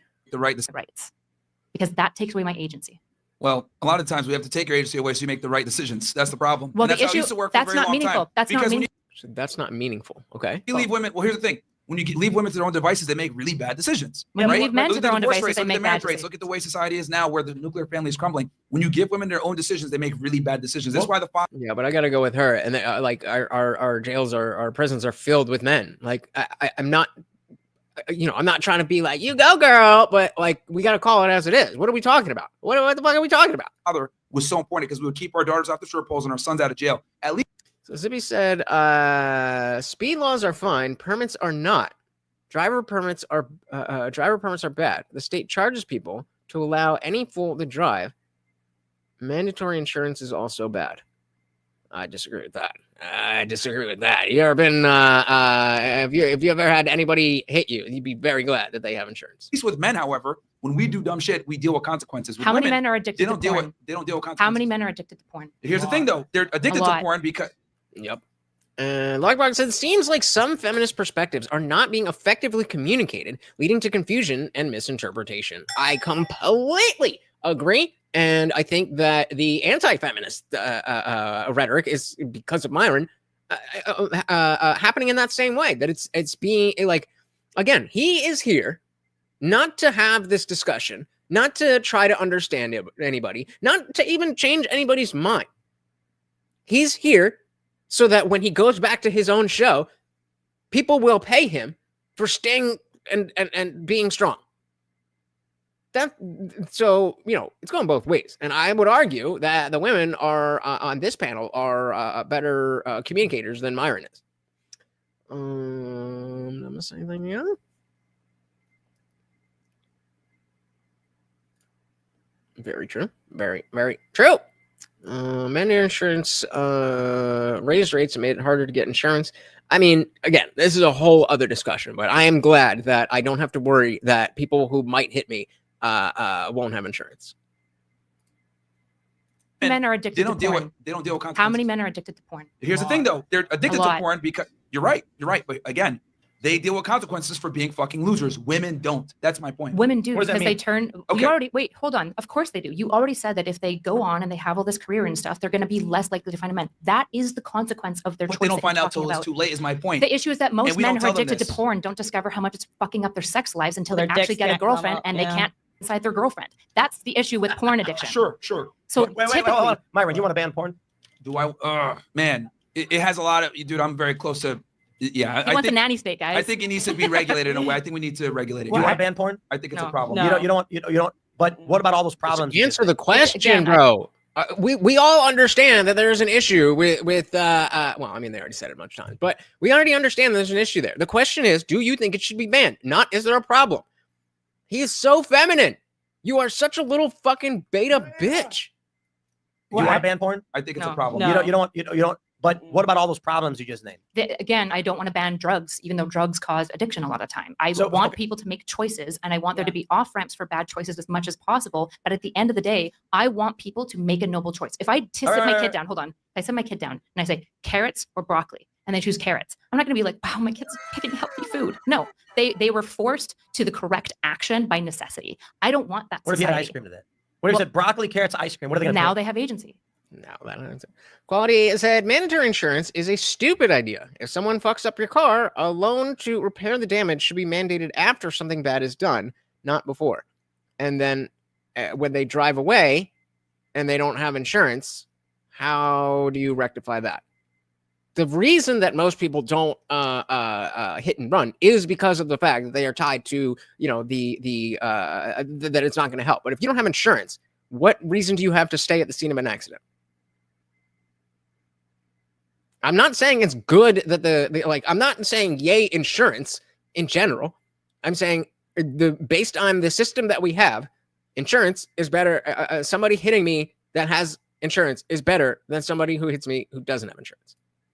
And what are they going to pick? They're probably going to pick ice cream for a long time. Yeah, ice cream every time. Yeah. So until they get tummy aches here's my and then question. they stop. This is not to agree or disagree, but it's a philosophical moral question. Yeah. You keep saying, yes, these bad things are going to happen, but we should be able to choose. Yes. If that system leads to the end of humanity, is it the right choice? That system has led to America as it is today, and I think America. No, that's not correct. It well, absolutely technically is. it is. Hold on. With all its crime and well, what is dysfunction. Western civilization? Western civilization is Greek philosophy, it's Roman bureaucracy and law, and it is Christian theology. That's the foundations of Western society. And all of these systems value individualism. It values your ability to make choices, including bad choices. So let me ask you: is it like it's nice to have your? Is that because of the principle of mandatory insurance? Is that because of the way that insurance companies have power?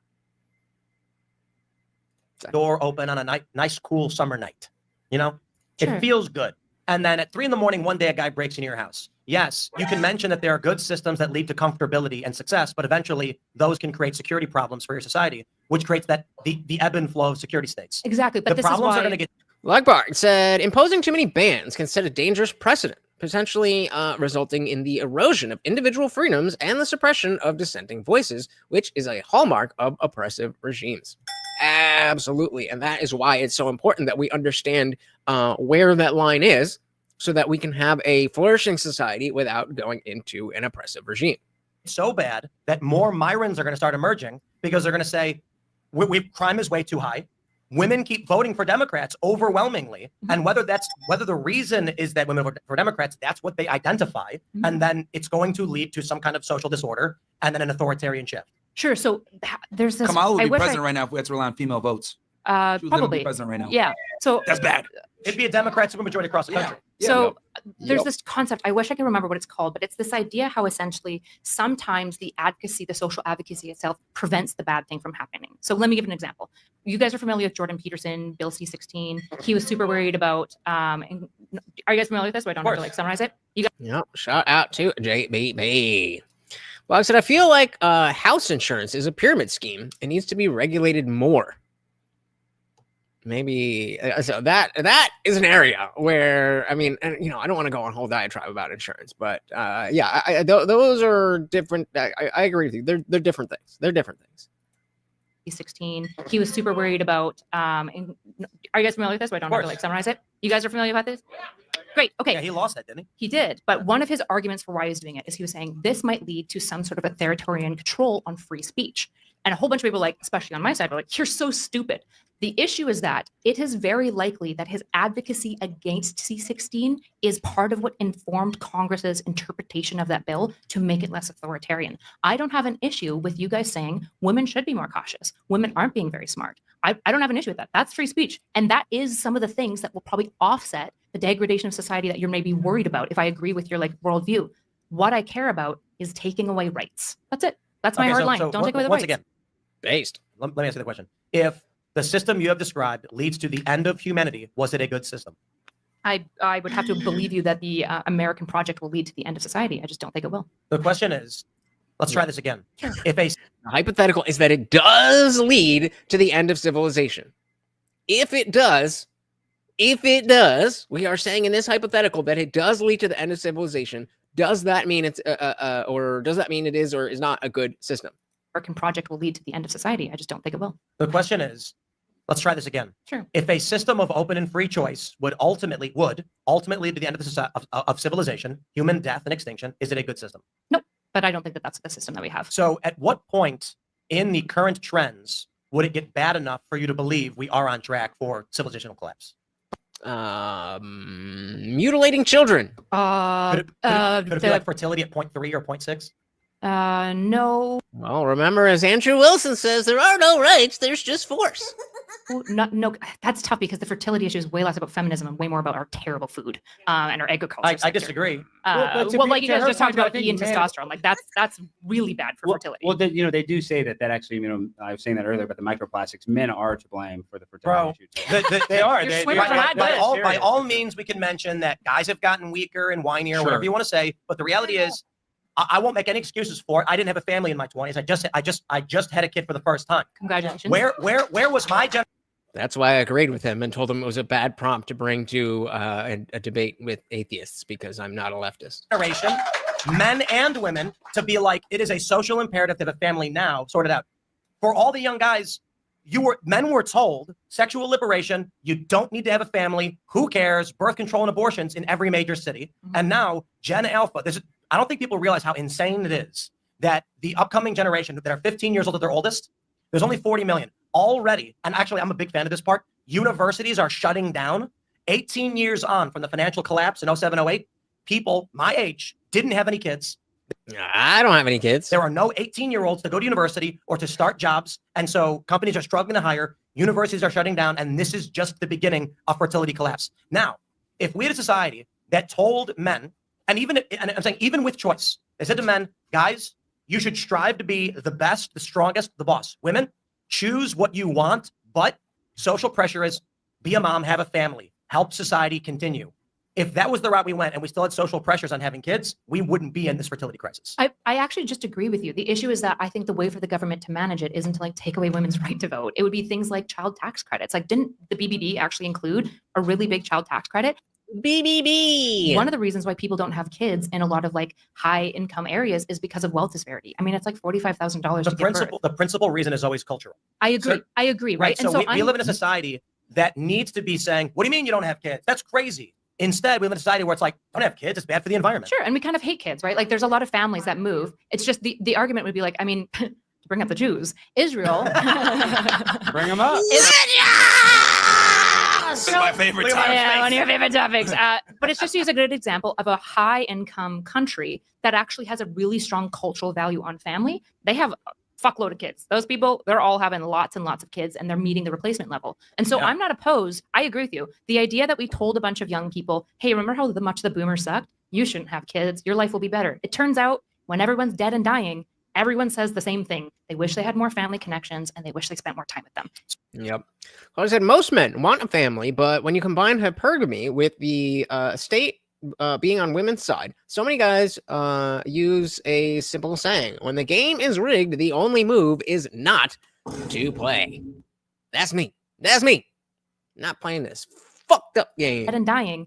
Everyone says the same thing. They wish they had more family connections and they wish they spent more time with them. So absolutely having kids matters, but make it more affordable, give them tax incentives, incentivize the behavior that we want to see and encourage it. But don't take away women's right to vote. That's not going to change anything. Let me ask you a question. Do you think a system that cannot I don't know how to ask this question, but if a system cannot survive, does it matter in the long run? There have been very few anarchist communes that have existed as forms of government, but Catalonia, they get crushed immediately by barbarians. I don't know. Does Rome matter even though they got crushed? Yeah, I would say it does. Yeah, Rome was an empire. Exactly. That's not.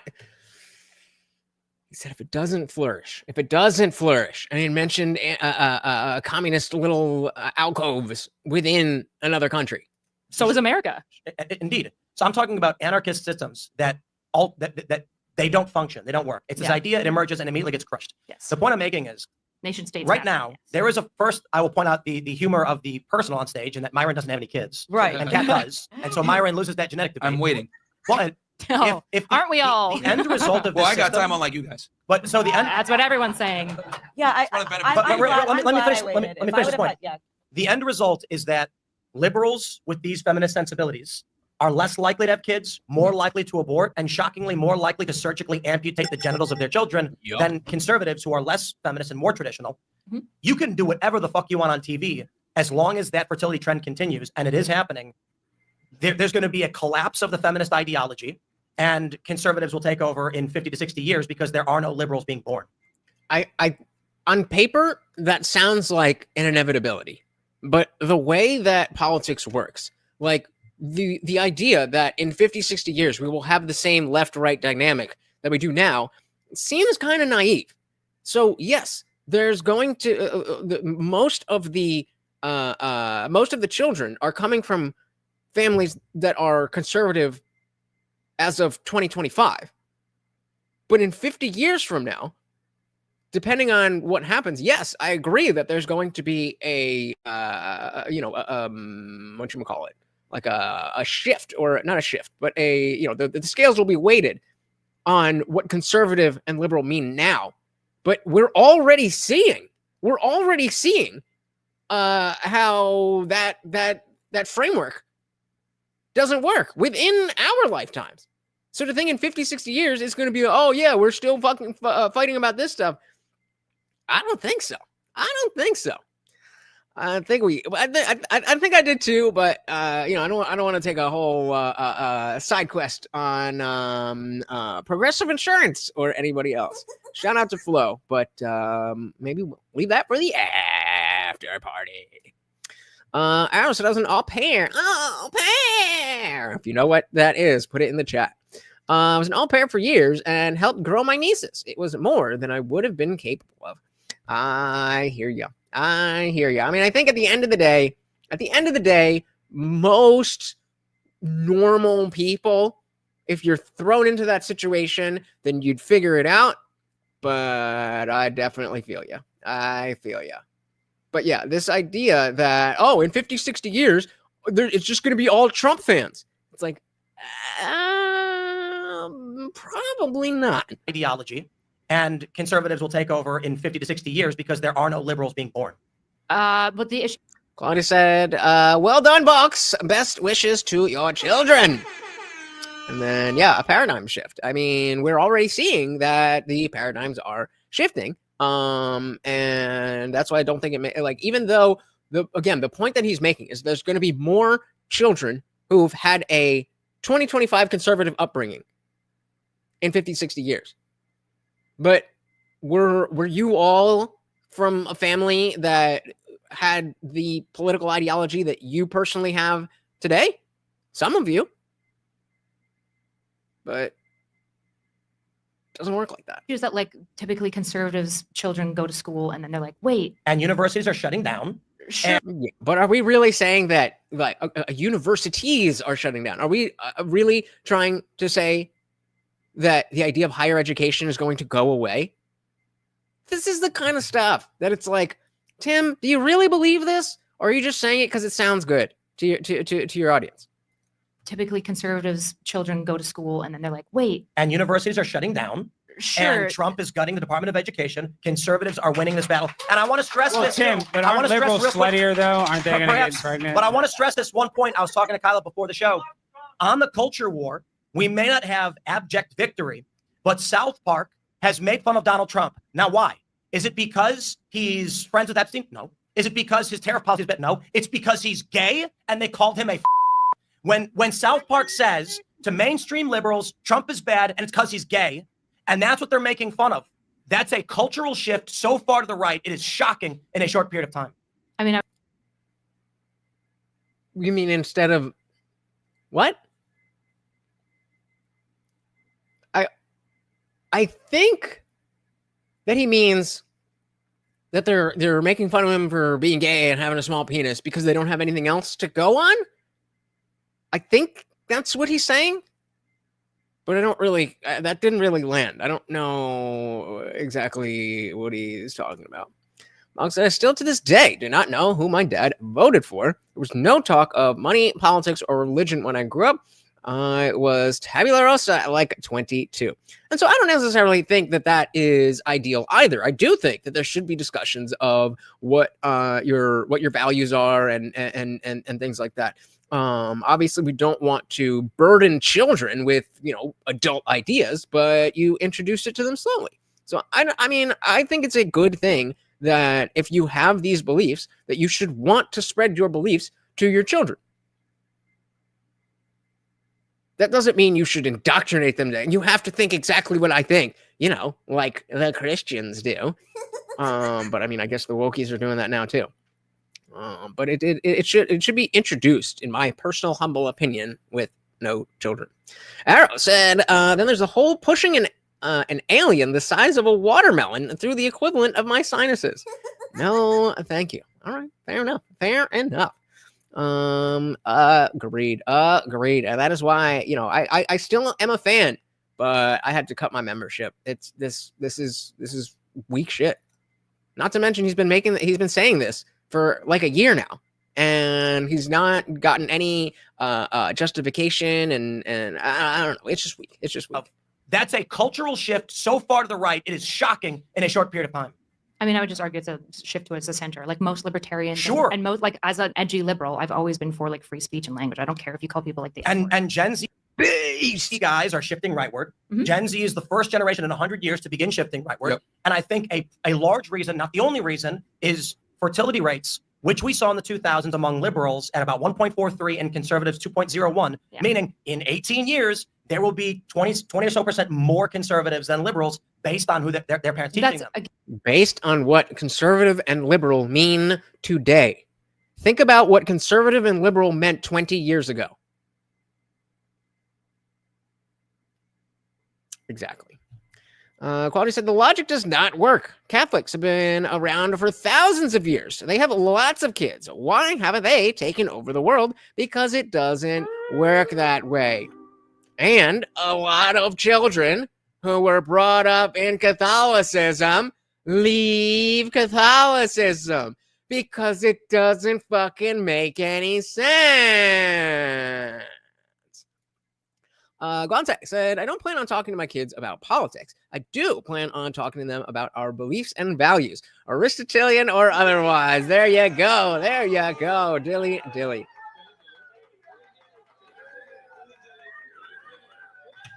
Exactly. I think that is the exact move. And again, I don't have kids, so maybe you think differently, and you could take my shit with a grain of salt, whatever. But yeah, the beliefs and values, not necessarily the political issues, not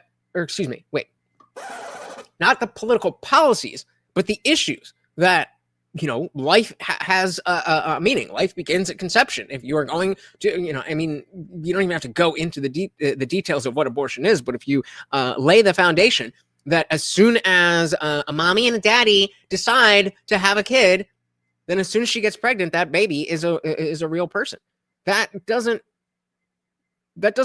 in my opinion, fall into the area of like, whoa, you're putting this big idea, you're burdening this kid with big ideas. I think it's pretty basic. Now, if you were going to go into, well, technically, they say abortion is this, but that, okay, all right, maybe we can wait a few years on that. Zippy said South Park did not really go after Biden and co.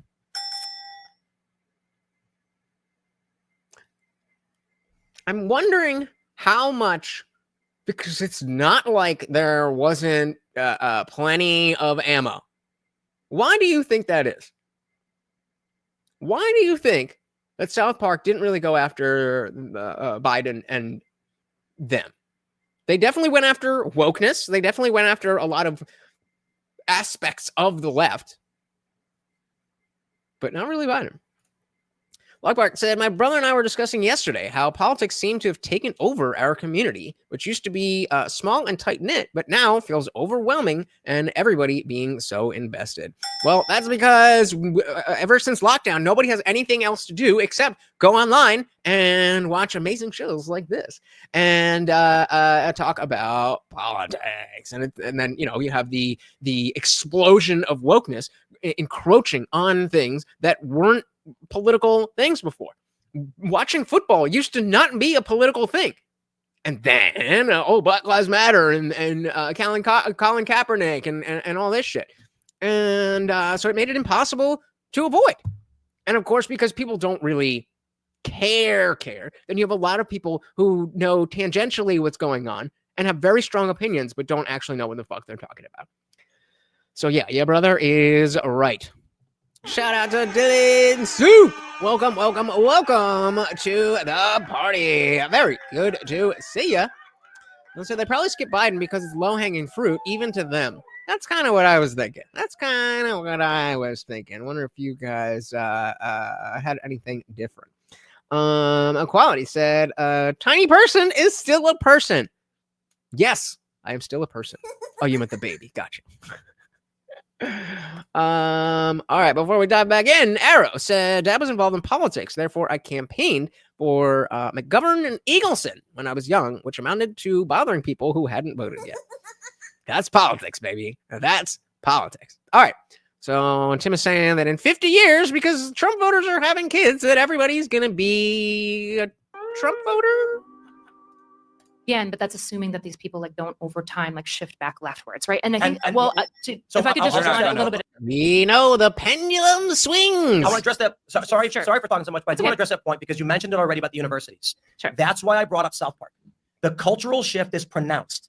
The liberal woke stuff was shifted so rapidly in the course of a couple of years that when you mention universities and the cultural trends to pull conservative kids left, that's shifted dramatically. I agree, but I think assuming something like to what though? Like what exactly do you mean? Okay, there's a shift. What was shift? What was it before and what is it now that you are saying? the universities are going to go away. Like the university institution has been around for like 2,000 years. I don't think universities are going away. And generally, universities tend to trend left because people who are leftward are high openness to experience. So they tend to like things like learning and education, right? What I think is actually more important here is has the left failed to indoctrinate within its culture a value of children? I would just say, yeah, yes. I think it has, right? Absolutely. But one thing, not even that, not even a lack of value of children, but a devaluing of children through abortion. By saying abortion is okay, you are devaluing the life of that child inherently. That I would caution you towards, right, when you write this doomsday of feminism leading to the collapse and decay of all of society, when you look at cultural trends, they're always ebbing and flowing back and forth because one side starts winning the culture war and the political war. They get too much power. They become kind of assholes because a lot of us are assholes with power. And then the other side kind of populates and becomes more popular again, right? And we've seen this dance back and forth between left and right, winning the culture war and leading all the time. This is kind of what democracy is. In fact, that's the fundamentals of what democracy is. And so Tim wants to make the argument that this is such a significantly different thing. Because what Equality was bringing up about Catholics have been around for thousands of years. They have lots of kids. Why haven't they taken over the world? Because it doesn't work that way. If he wants to make the argument that in general it doesn't work that way, but this is so bad that it is going to work that way, then make that argument. But you're not doing that. You're not doing that. Guys, just a reminder, this is what is waiting for Morty if we hit the swole goal, including, of course, push-ups for every $2, but Morty will love it.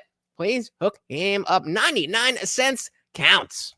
And so I don't think that we should be looking at feminism going, this is going to lead to the death and decay of society. We should go, what parts of it are bad? What parts of the institutions are bad? What things need to be corrected? And how do we correct them? Feminism. Because so far, the miracle of the American project is pretty damn fucking good. It's actually the best thing that's ever happened in human history, probably ever. I mean, dilly to that. It's America, Jack. It's America, Jack. Okay? We love America. That's pretty nuanced. I think that's the correct answer. Give it up to NotSoErudite. I think we can agree with that. It is a good answer, but I do want to make one point that's going on right now with Washington, D.C. It's not, Trump focuses on DC, but Chicago, all these big cities. It may, and people want to argue that that's not, that's what it's become. And I don't know enough about the Margaret Sangers and I don't really care that much, to be honest. But I don't think that the notion of wanting equality under the law is a bad thing. It's just the messaging has been terrible because it has boiled down to men equals bad. Where did I leave off? Dylan said leftists really do not like kids, and get used to them as human shields in morality arguments. Yup. Shout out to CT2283. Welcome to the party. Very good to see you, sir. I can tell you something about somebody who decided to DM me while I'm streaming and is not watching the stream, unless you are, in which case you should say hello. Welcome to the party, brother. So just a fair point, except for when this current wave of feminism merged in with the other leftist causes into leftoid doomist rhetoric. Yep. We said even back in the day, look at prohibition. They banned booze because men equals children. Good point. DC is, and it's not, Trump focuses on DC, but Chicago, all these big cities. Like the cities? Okay. It's insane how disgusting and crime-ridden our cities have become. I mean, we saw Tent City on the way here, and there's two questions. Why does the city allow this? And I don't mean to forcefully remove people with no choice. You can make the liberal argument of why are they not trying to help these people to solve that problem, or the conservative argument, why are they allowing people to camp on their street?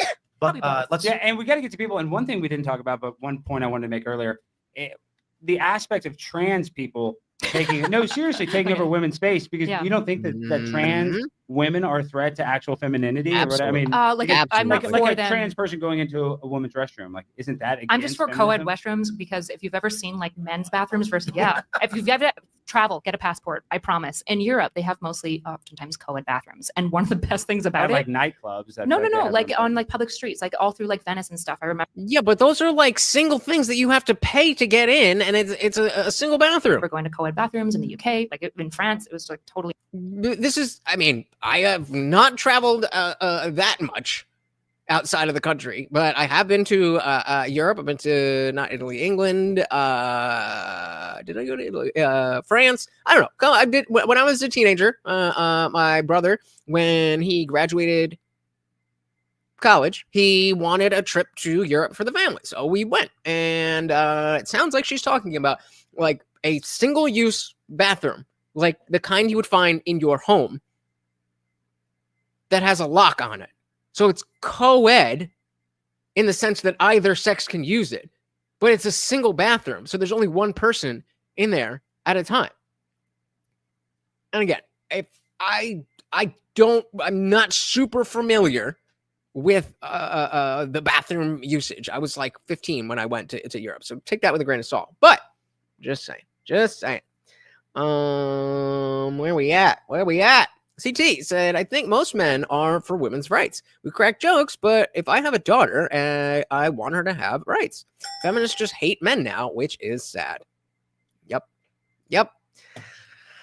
That's where we're at, guys. That's where we're at. Like public streets, like all through like Venice and stuff. I remember going to co-ed bathrooms in the UK, like in France, it was like totally normal.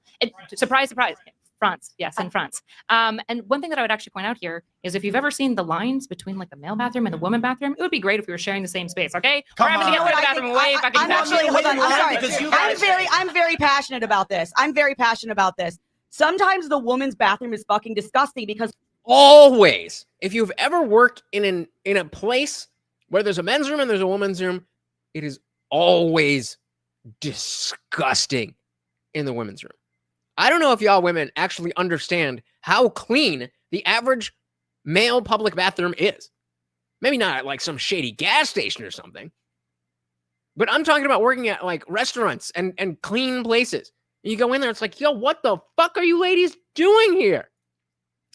Arrow said the last whipping post was defunct in the 1940s. I think men were punished for beating their wives. Well, I definitely don't think whipping is the best thing, but definitely should be punished for beating your wife. Quality said they do indeed have an anti-reproduction twist.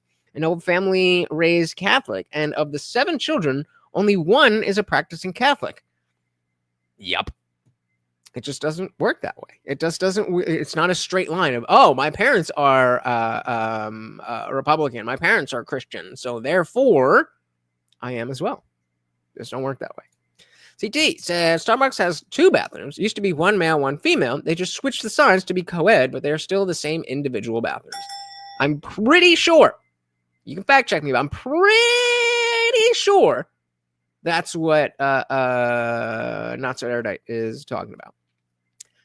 I've only been inside men's bathrooms. I can only imagine the horrors that are in women's bathrooms. Yeah, like in the men's room, you might see a little bit of pee on the seat, a little bit of this, maybe one of the seat covers on the floor, and maybe somebody blew their nose and just fucking chucked the thing. The women's room, everything. There's water, water, piss, fucking fluids everywhere. I don't even want to go down that road. So let's get back to it. Passionate about this. I'm very passionate about this. Sometimes the woman's bathroom is fucking disgusting because women will not sit on the seat. If you could just sit, everyone could sit. They like hover over and they like it looks like they were hula hooping and pissing all over the place. Yep. It's disgusting.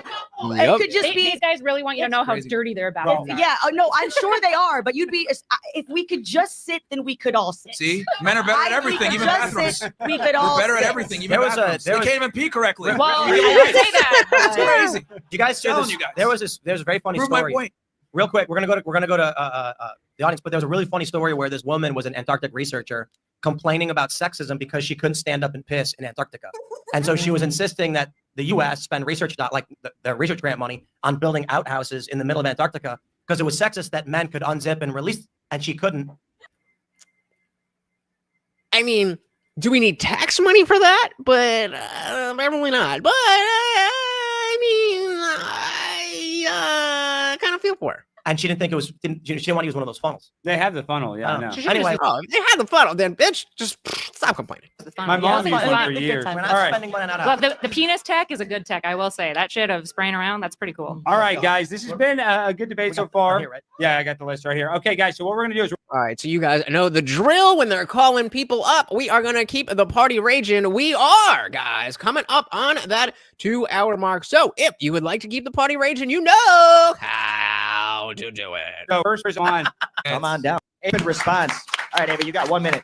Okay, it's Eva. Nice to see you guys. My first thing I would like to say is the man on the far left over here. What was your name again? Myron. Myron, yeah. Beta. I would just like to say that your rhetoric sounds exactly like third wave radical feminism, but for a man. And I was just wondering how you expect to solve a problem by doing the exact same thing that you think is the problem.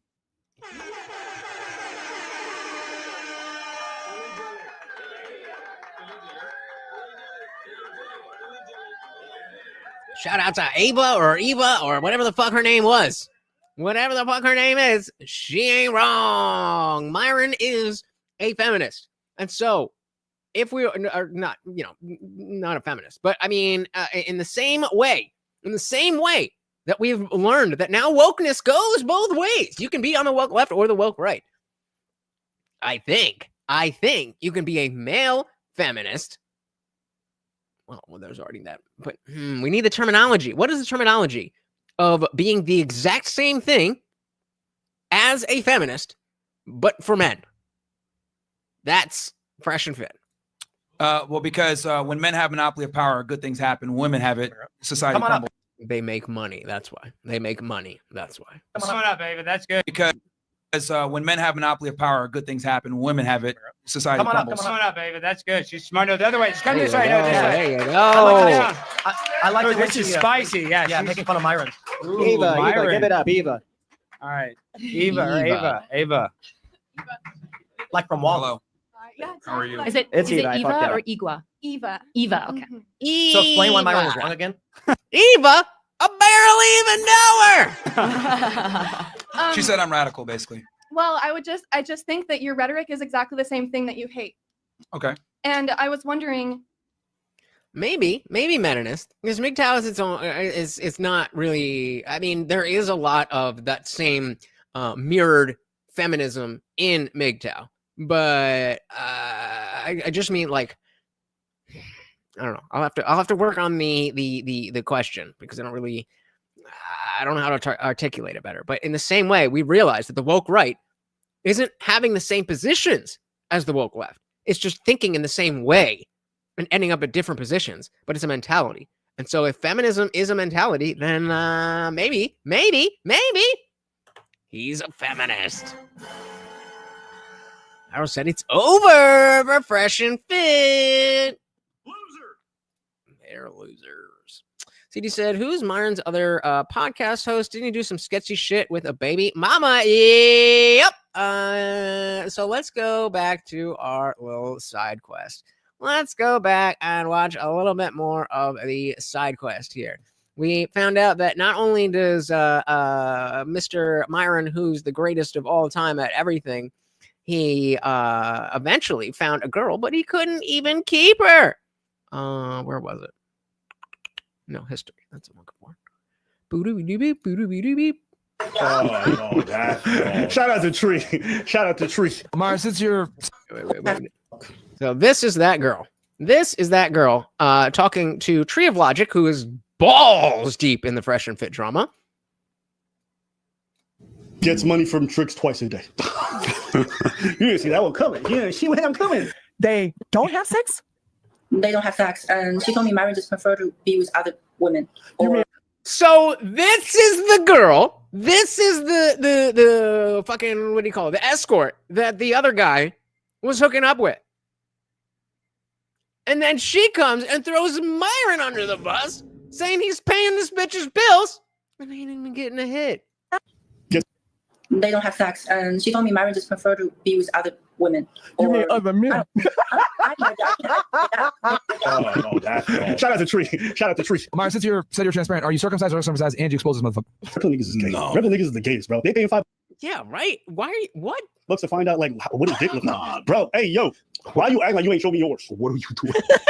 What are you even doing? I ain't doing nothing. It's the natural consequences of boys being There we go. Trans feminism. I love it.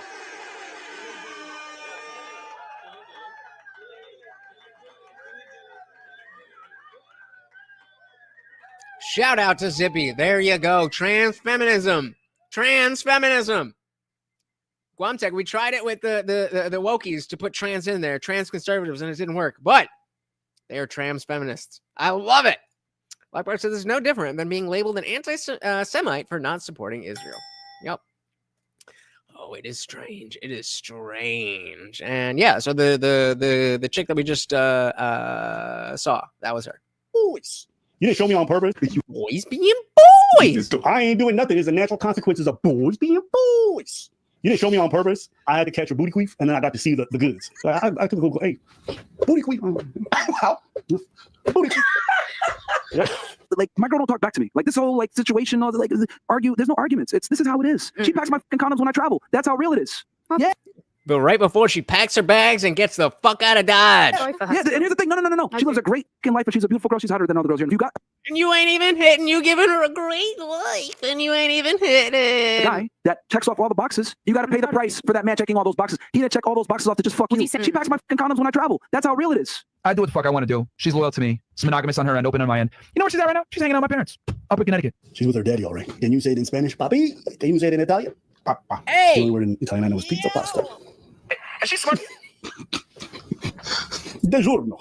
DiGiorno? DiGiorno. You say If you just read that, no. It just, I'm happy for Myron. I think now he has the opportunity to pursue relationships with men now, and I think that's going to be good for him. Did you say with men? All the happiest pictures I see of this is in another man's arms. That's crazy. Coconuts And fabulous. Fresh and fellas. Fresh and fellas? Fresh and fellas. Two guys, no hoes. Fresh and fitness. Fresh and fitness. Fresh and fit for men who reject feminism but not each other. Can you tell me? Rainbow receipts? No. Welcome to Fresh and Fit, where Red pill and no. Oh my god. Oh my god. Red pill in the streets. Rainbow in the sheets. Oh my god. Oh, the savagery. Oh my god. No. Welcome to Fresh and Fit, where no homo is a suggestion. How about Fresh and Spit? Trad values, soft hand, you know what I'm saying? No, okay. Fresh and slay. Fresh and slay. We get rid of the bitches so we can get to the niggas. And if you think about it, half our podcast is making the women run away. And who's left? Niggas. Coconuts in Barbados. And she's smart enough to understand, damn, though this bothers me a little bit that I know that he's with other women. I understand that he cares about me, loves me, provides for me. Yeah, and here's the thing. No. She lives a great fucking life, but she's a beautiful girl. She's hotter than other girls here. No offense, right? Fine. But what I'm trying to explain to you, ladies, is if you got a guy that checks off all the boxes, you got to pay the price. You got to pay the price for that man checking all those boxes. He didn't check all those boxes off to just fuck you. Remember when she left Amaroon NYC for the rollerblade event? Well, she didn't just go there to rollerblade. Yo, Myron got real haters. This is on our Reddit. You're not getting it down. You just hate this nigga. So this is from Don Juan's Instagram. Put a 1 in the chat if you want to see the rest of this video, or put a 2 in the chat if you want to go back to the podcast, because I'm having fun, but I'm here for y'all. I'm here for y'all. CD said, I always thought that a big chin Asian person was trans. Maybe she just has a really deep voice. Or implants. And he posted a story with her going through paramedics. Hey, yo, music. Is that a metaphor for her legs opening? Anyways, no, that's her leaving the closet where she left Myron, because like her relationship was clearly fake. Where did they take that beat? Where did they take that beat? Where did it go?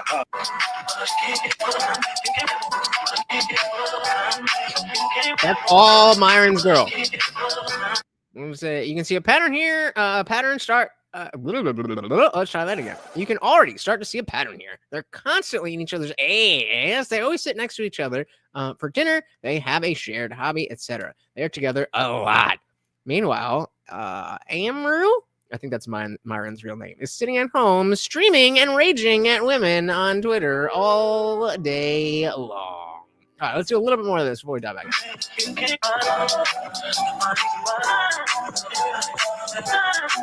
your girl. I thought you was a high value man. She rollerblading with your dude.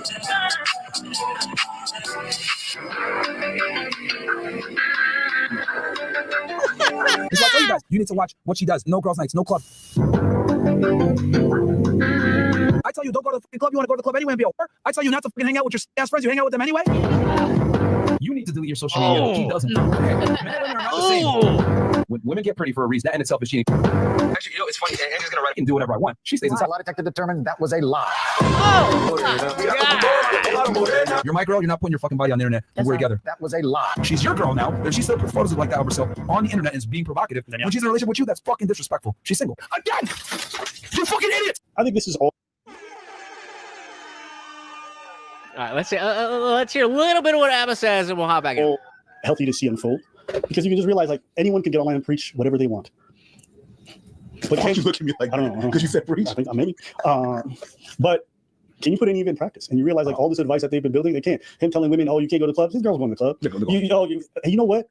This guy knew she was going out and doing all this stuff. Why did he do with his rules? He threw them out. Why? Because he fell in love. And it turns out that this hard body, I'll tell my bitch what to do. Oh yeah, Angie got very promiscuous pictures because in the past, all these motherfuckers make all the excuses for the behavior they tell you never to accept. The moment it's them. Why? Because you realize when you fall in love with somebody, you start softening up, you start compromising on certain things, and especially when it's not even realistic standards. It's like really dumb fucking shit. I know online, people think like if you go to the club, you're just out there being like some people are just brain dead. They think anybody who goes. Yeah, and we get the point. But shout out to CT, shouting out to Kevin Samuels, the fucking Godfather, the actually high value man on YouTube. R.I.P. R.I.P.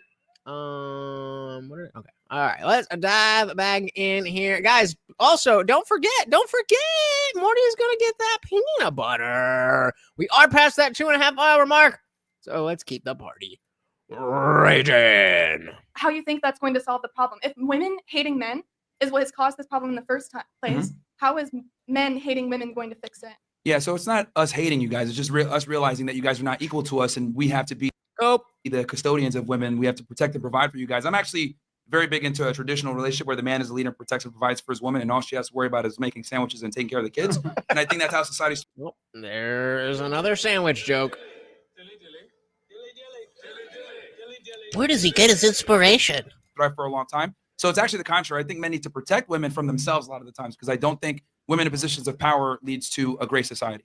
So one other thing that you said earlier was that men being in power has led to a great history. Yes. Do you think that the history of men being in power is flawless? No, there's always going to be flaws with human error in general. So human error in general, that includes men and women. And why would women have more error than men? Well, here's the thing. We don't have any matriarchies that have stood the test of time, really. Everything that's been successful has been a patriarchy. So and there's a bunch of beehives. Fantastic. We're not bees, though. We're not bees. I hate stuff like that. Beehives, though. Yeah, we're not bees. Sorry. And lions, it's actually the one that does all the hunting. Hey, but we're not bees. Wait, but if we just granted your evolutionary argument of like development, yeah, patriarchies have been the most competitive, and now what we're seeing is that an egalitarian society that includes women in like the workforce and the right to vote are the most successful societies in modern. Like it seems like we've just continued to advance, and the next level of advancement is the inclusion of women. No, I don't. I don't know what to tell you. History disagrees. No, again, feminism has led to so many problems with this whole egalitarianism because, again. So Saudi Arabia is better than America. I'm sorry? Saudi Arabia is better than America. That's what he said before. That's what he said before. He's just being consistent. He likes Saudi Arabia more than America. Egalitarianism because, again. So Saudi Arabia is better than America. I'm sorry? Saudi Arabia is better than America. We're back here. You are correct about that, but they have some things.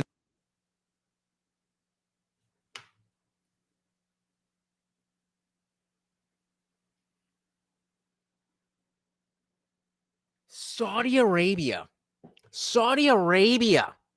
is a better country, says Myron Gaines, than the United States of America. And then get the fuck out. I mean, come on, bro. Like, this is the kind of thing that it's like you have some points, but when you are so extreme with the rhetoric, then it's impossible to take anything that you say seriously. So even the points that you do make get lost because you say stupid shit like, yes, Saudi Arabia is better than America. Stupid loser.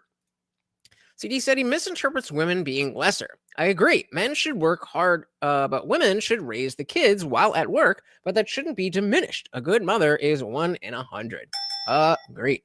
There's lots of good men with good jobs. I'd say it's harder to find a good mom for your family. Bingo. Dilly dilly to that.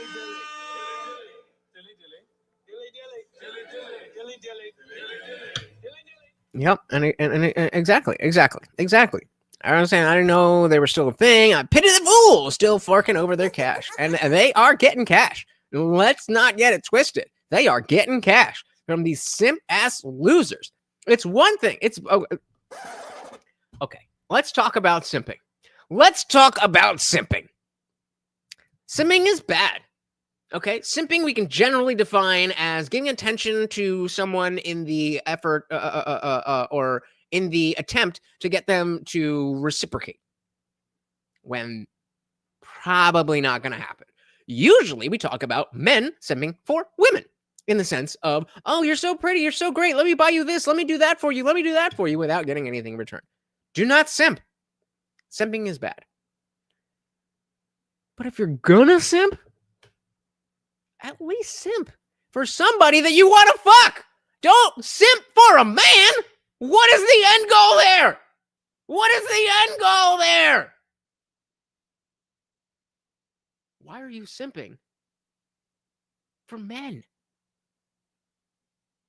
And then let's not even dive down the rabbit hole of the very clear Fresh and Fit to OF pipeline. Every single OF girl that goes on Fresh and Fit, their money blows up after the episode because they'll sit in the chat and be like, oh, this 304. Oh, let me go look at her dudes. Oh my God, yeah. Fucking losers. Insane. This is why people don't take him seriously. Lockbox said, why doesn't he consider relocating to Saudi Arabia if he's so passionate about the culture and lifestyle? He's not. He's still here because he's talking that bullshit. He's saying whatever he needs to say so that when he goes back on Fresh and Fit, the only other place that anybody ever sees him ever, that he can be like, see guys, they just didn't know how based I was. They couldn't handle me and they were making fun of me. They don't know any better. Give me more money. That's the game. That is the game. Shout out to United. Welcome to the party. Said women don't want to be moms today. They care more about their independence until they get a divorce. Then they want to be a mom in court. See it all too often. Yep. CD said, I also think even strong feminists will switch to a trad wife after she's had a kid. It's got to break a mother's heart leaving their kids to a babysitter 5 days a week. They want to stay home. Yeah, and there's exceptions to the rule, but the exception makes the rule. Back in here. That's what I'm talking about. The only simping allowed here is for the overlord. I mean, guys, like, how happy would he be? How happy would he be We're 1/3 of the way there. We're 1/3 of the way there. I'm just saying. Saudi Arabia is better than America. I'm sorry? Saudi Arabia is better than America. We're back here. You are correct about that, but they have some things in better check Interesting. than we do when it comes to dealing with their women, right? But yes, to go back to what we're saying, I think a male-led society is going to fare off a lot better than a female-led society. Is my point. Everything is going to be prone to human error, but I think when men are in charge, there's going to be less error. Okay. That's the only response. That's the only response with somebody that dumb. So, okay. If that's what you think, that's what you think. Hey, shout out to Trey Williams in the building. Welcome to the party. No question, no comment, just pure simping for the overlord, the only simping that we love and appreciate. Thank you so very, very much, sir. And welcome to the party. What else can you say? What else can you say? But dude, okay. What is it? Oh, merciful Marty, notice my givings and spare me one more day of existence, oh peanut buttery one. And it has been bestowed. I'm the conduit. So we have like a mind meld. And he said, Quamtech, you good, bro. I would just say to that throughout history, you know, and you think about all of the major wars and everything, are we in a significantly different place on a world cultural scale than men-led societies? I'm a little confused by your question. Are you saying like, are we with women having the right to vote? Has that changed? Have there been more wars since women have been given the right to vote? I think yes. Yeah, in the United States, and without declaration of war. Yeah, are you saying like the United States? Yeah, you can. Shout out to our co-sponsors. Everybody who has donated is a sponsor. Very much appreciated. If anybody wants to take that spot, 99 cents will do it. Yeah. I mean, again, my thing is, I think that men are better than women in everything that matters. And I think men need to lead society. And I think women should be focusing on having children and families versus chasing a career. And if we are going to allow them to go ahead and chase a career, let's at least be honest with them and let them know that this is going to come with some very serious consequences that might lead to your long-term sorrow, sadness, antidepressant medication, etc. I just don't think that we're honest with women about where they stand. Blackbark said Myron's behavior seems to be driven by a desire for attention without considering the impact on others. You know, like a feminist. Spot on. He's a trans feminist. There's a male feminist who's the pander bear to the women. The trans feminist is somebody who's balls deep, way too deep down the red pill rabbit hole. Black pill, definitely trans feminist. MGTOW, depends on the individual. Depends on the individual. I've met some MGTOW people who are not women haters. They're just like, I'm just not playing that game. But yikes. Sadness, antidepressant medication, etc. I just don't think that we're honest with women about where they stand. Would you have children through an artificial womb? No. If men are so much better than women, then why are they failing so much at things like education and achieving like high status? Because education is geared towards women and is not actually what is conducive to children overall. Jobs. Why are women? Because the education system is literally geared towards women. So women have sitting been down like and more being submissive powerful. and listening to someone lecture you. I don't. Hold on. But hold on. Career-wise. No, I'm sorry. We have to stick. We tried the trans conservative thing, and the trans is the most guttural thing that will cut somebody on the right. You call Myron Gaines a trans feminist and watch him crash the fuck out. Bizarro makes sense, but I gotta stand ground. Does Myron mom know he's gay? Probably.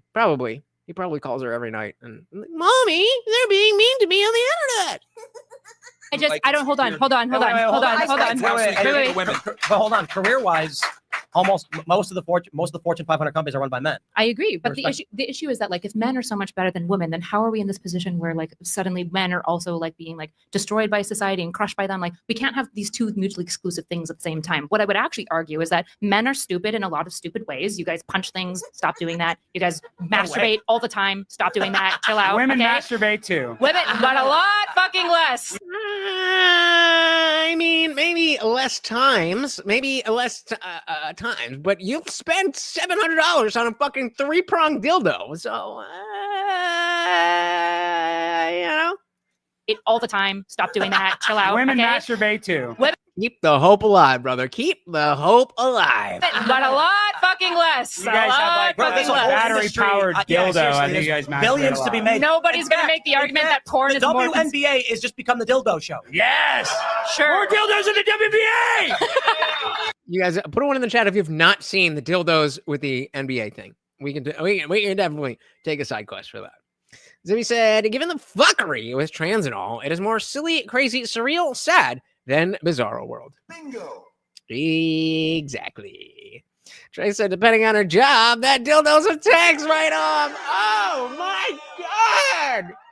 And statistically, probably is. Probably is.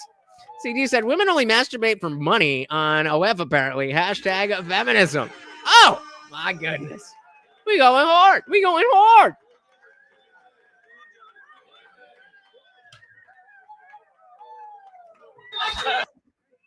Wait.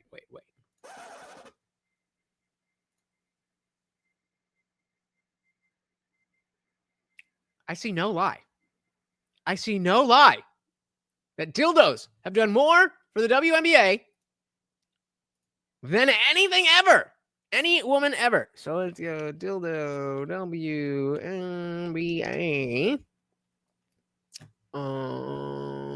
5 minutes of work.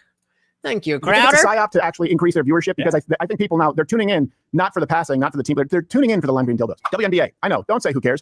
They're Whoa. Oh, come on. God damn it. This story has been going around, but it's been getting worse. What kind of story? And of course, you know, when we watch a video, we hit the like button because we're not pieces of shit. Everybody knows that if you watch a video on YouTube and you don't hit the like button, you're a piece of shit, right? Everybody knows that. Everything becomes a gate now, and I don't like that everything is a gate because Watergate wasn't really even a gate. When you know what Watergate was, we did the 3 and 3. It's just it really wasn't. It's child's play compared to today. But I understand. I'm using the nomenclature that you understand. So WNBA right now is experiencing Dildo Gate. And you can see the object, the block right there. The object comes, that green thing bounces. It's the green dildo. It's like their Detroit Red Wings octopus. I'm not sure where it came from. Hold up, stoppage for another dildo. Got a whistle away from the basketball. Away from the basketball. Watch this. Kicking dicks. So it's been going on quite a bit. And, you know, just in case you haven't been taking women's sports seriously. I haven't. Last Friday, Sophie Cunningham, who's in the W, she tweeted this out. She said, "Stop throwing dildos on the court. You're going to hurt one of us." Yo. That I do not have the words. I do not have the words for how liberal, how feminine, how typical. We're gonna get hurt. Again, this is doing more for you, arguably, than Caitlin Clark. Just take them home and be glad that people are actually fucking attending the games and watching what's gonna happen. Like Park said, women are, oh yeah, we got that one. Definitely more in love with their dildos than themselves. Trey said the WNBA was getting traction until Caitlin Clark said that she actually likes the black players out of nowhere. Everyone was all of a sudden turned off. Just saying. I think there is a level of grace that should be extended to Caitlin Clark. I don't know exactly what she has said and the context, but I think we can maybe be like, okay, maybe you shouldn't have said that, but it seems like that was well-intentioned, because from what I remember, she was getting a lot of racist shit back on her. And so if this is in response to, racist attacks on her for being white, and it's just like, no, I like all the, players, black or otherwise, then that's, not a thing. Yeah, the racist drama made it popular for a couple weeks, but the Epstein files lasted longer than the news, which is surprising. Yeah, right. Don't come out, Sophie Cunningham. She's a we got a fan. All right. And then late last night, after another one happened, she actually responded to her own expo saying, "This did not age well." And here's the video as to why. Before halftime. Oh, look out. Something just came onto the floor. That's what's the wording. Just flew in as the free throw was being... They're always kicking it. No one wants to pick it up. No. It looked like that hit a player, too. They don't like penises in the WNBA, Josh. Come on. Surprise! Well, I mean, who wants for that? Yeah. So that's what we're talking about. Dildogate is why people are actually tuning in to the WNBA. Sure, but nobody would argue that women are actually consuming more porn than men. Porn is obviously dominantly male consumed, and male OnlyFans is mostly purchased for by men. Okay. Yeah. Sad men. Okay. Okay. But I do want to stress this point. Goddamn There's Jews. an argument. There's an argument. Come up. Submit your name, guys, if you want to talk to me. Greater male variability hypothesis. There are shit. Men are really, really stupid, and some men are really, really smart. Where let's say a lot of men are much, much dumber than the average woman, and a lot of men are much, much smarter than the average woman. Load of really shitty guys, but there's a smaller amount of substantially more successful, intelligent, and strong guys than women. This is like the hypergamy No, argument. it's the greater male variability. Oh yeah. I would agree. Like when you look at like the extreme ends of genetics, right? Men tend to be the stupidest. I think I could take Sophie. And the smartest, right? Like if you look at the lowest IQ individuals, sorry guys, it's men. Guys, but when you look at the high. So Trey's saying they asked her who her inspiration was in the NBA, and she named some of the old school players that were black, and everybody said she was pandering and got mad.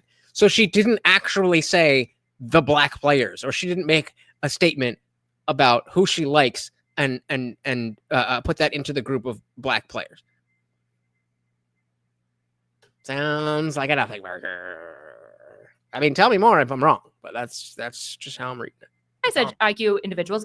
It's also men, right? Women are a lot more stable in a lot of things, which is, I think, one of the things that, yes, stable. For example, their bell curve is more flattened, right? You're not going to get the extreme ends on either side, which is good for. Which inherently means that you are not the best. Inherently, that means that the best are not going to be all men, but those who will be the best will always be men because of the greater variability hypothesis. Let me ask you a question. Is it better for society to be led by the smartest individuals? Not always necessarily. This idea of like a stupider individual. Well, no, like mostly virtuous. I want the society. No. Irrespective of virtue, let's assume that we're aiming for virtuous people. Would we of the virtuous people we've identified, we want the smartest of them? Right? Well, I want to answer. I would just say we have. Well, because there's two parts of our brain. There's a logical part. There's the Oh, emotional I got to ask this question. He wants to appeal to my feelings too. Let's say we've looked at the most virtuous people in the country. Yeah. Would we want to choose the smartest of them to be our leaders? Yes. Assuming that they're like actually qualified, sure, I suppose. But Okay, like aptitude. Let's say aptitude. Yeah, They're sure. capable. All of the virtuous people who meet the bill to run the country, or I don't even remember what the fuck you're talking about. They already meet that level of virtuousness. Now we're asking of those people, all of them are virtuous enough to run the country. Do we want the smarter ones or the dumber ones? Highest aptitude. I just think that for the most part, when it comes to leadership, it's more about a prerequisite, which is a really high prerequisite. So But then after that, my humans point actually is, exist. Sure. when you look at Fortune 500 companies, with or without feminism, the only way to get parity of female leaders is through force. I don't want through parity. social force. And again, the liberal not understanding a hypothetical question. I don't want parity. I'm not saying you do. I'm just making this point that with the greater male variability hypothesis, you are going to see most world leaders will always be men. Most CEOs will always be men.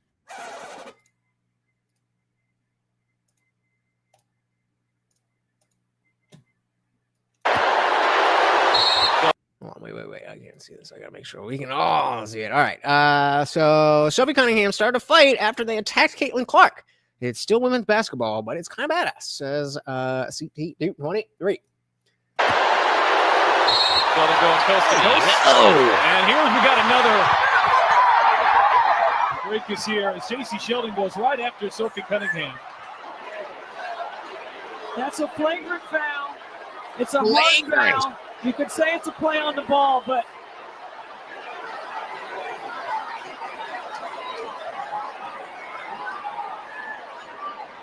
And how often do you see anything that physical in the NBA?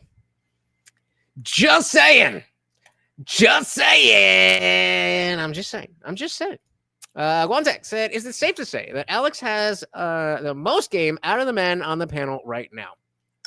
Yes. Absolutely. Does anybody disagree? Who do you think of the men on the stage or never mind. Of the men on the stage, who has the most game? Ability hypothesis. You are going to see most world leaders will always be men. Most CEOs will always be men. The top physical. Yeah, but I mean, like the Ron Artest days, that shit don't fucking happen. It's like a little, I'm in foul. They started flopping like soccer players. Performers will be men. Most of the homeless will be men. Most of the drug addicted and most of the criminals will also be men. Indeed. The point I'm making is there are very, very few positions of power and authority. And because there are going to be a greater male variability in aptitude, you will always see these positions dominated by men. Right. And this is why well, who set up that system is a stupid thing to say, because who set up that system is the people who were in charge. They happen to be men, but that has absolutely no bearing on other people being men and having that level of control. Who set it up? Other people. Just because they happen to be males doesn't mean that it is inherently better for me than it is for you. Will there be aspects that are maybe more geared towards men? Sure. But don't just be like, well, men did it, so it's your fault. Like, what? I wasn't fucking born.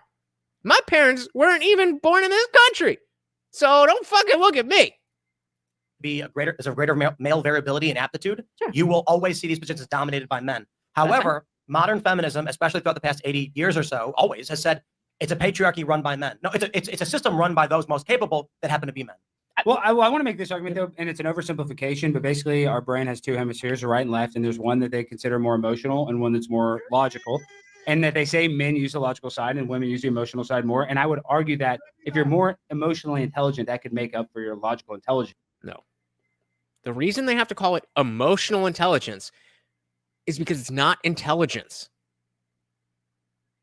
If it was intelligence, they would just call it intelligence. Trey said, to be fair, they started getting fined millions of dollars after that Ron test. I don't know that a fight is really worth that. I agree with you. I'm just saying, you don't see shit like we just saw very often in the NBA. Zibby said, networking has a huge effect on employment, as people in higher levels will hire people they know or who are like them. It's a numbers game. Yep. So you said, also think the refs are letting the women's league get more physical because girl fights make for good ratings and get people watching. I believe it. Not gonna make me start watching, but hey, I'll stop on a clip if it pops up on my FYP. Side more, and I would argue that. Wait, real quick. Do you guys still not know who Kendra is? Kendra and her psychiatrist. That doesn't mean anything to anybody who's not on TikTok? If you're more emotionally intelligent, that could make up for your logical intelligence. So even though you're not like a brainiac, a woman that has smart emotional intelligence can be just as successful. You don't agree? Trying to open your phone. I know, God, I'm just saying, you don't agree that how that can, or I guess Myron, I mean, you don't think that can overcome for logical intelligence, emotional intelligence? That's not a thing. Well, that is a thing. There's emotion. It is a thing. It's just a different thing than intelligence. Emotional stability and rationality. There's emotional intelligence. That's a real thing. Yeah, because it makes it like when somebody provokes you, whether you react. Crazy. This is going to go down in textbooks, in psychology textbooks. Any psychiatrist ever is going to know about Kendra. Y'all are missing out. I'm telling you. And I mean, by this point, you kind of missed the boat. Like, I wouldn't even suggest go back and you missed it. And are more reactionary. Women are less reactionary. So the emotional part of your brain is actually very important. Even when you're driving, like if you get mad in road rage, like that's just more greater male variability of stuff. Like The guys who are going to be the best are going to be calm, reasoned, and the same thing is true for women. But there will be more men than women. But on average, women are more reasonable than men because they use agreeable. Agreeable, whatever you want to say. Yeah, agreeable and reasonable are not the same thing. Is there importance in agreeableness? Absolutely. But it's not the same thing as intelligence. I take his point. He is saying something that is something. But no. Agreeable is really, really important when you predict for people who are like rising to the top of like organizing people. Agreeability and the ability to work with others is an essential part, particularly of our modern like economy. But it's not a replacement for intelligence. I disagree. That's how you get a bunch of yes men circle jerking each other. No, not at all. Being agreeable doesn't mean that you don't have boundaries, right? Being agreeable means that you can like see what the priorities are and you can try to work together and find cohesiveness. I don't know what to tell you when it comes to like some of the best managers and some of the best like high senior VPs. The reality is that agreeableness predicts really strongly for this. The only people where disagreeableness predicts is typically for the CEO. But again, I don't have an issue with like men being CEOs necessarily. I would just like to say, I'm gonna be honest. I forgot this bitch was here. Not for like the infantilization of women in any capacity, whether that's women. I just would like it to be a level playing field in terms of some women will go out and be successful and have very successful high earning careers such as myself. And but without women needing to be like calling my dad to ask if I can fuck a guy or whatever it is that Myron wants. Either side of that infantilization, I'm against. I'm a human being with agency. Yes, your dad. Yeah, exactly. CT is talking about how women are much less likely to ask for raises or try to get promotions and stuff like that. And, back when, like 10 years ago, when there actually was a disparity between what women earn and what men earn, that was a good explanation that it's not about sexism. It's not about being unfair. Oh, we got a hungry dance. Oh, feed my puppy. Feed the puppy for 99 cents. But yeah, this is a big reason why for a very long time, men overall made a lot more money than women did because they would not only be willing to work more, but ask for raises and, stick it out when it gets a little bit harder. And then because they've stuck it out, then have the leverage to be like, hey, I need a raise or I need a promotion. So networking has a huge effect on employment as people in, did I already read this? Yeah, no, it's here. We already read that. All right, I'm back in. Infantilization, I'm against. I'm a human being with agency. Yes, your dad. That's 2.5 hours, guys. You know how to keep the party raging. If I ask my dad, so because you said that before, right? Like mating decisions. So should I call my dad and ask if I can fuck, or should I just call my dad and ask if he has to pull out? Well, my thing is you should be calling your dad. Well, you just expose yourself as a 304, but that's fine. I mean, I think you should be. That's okay. You can sit and call a married woman with a child a hoe. That says a lot more about you than it does about me. Babe. Well, you're the one making crass jokes, so I'm jumping in with you. So the point is that I think the father. Yeah, but hers made sense, and yours didn't. So you failed at outsmarting a woman.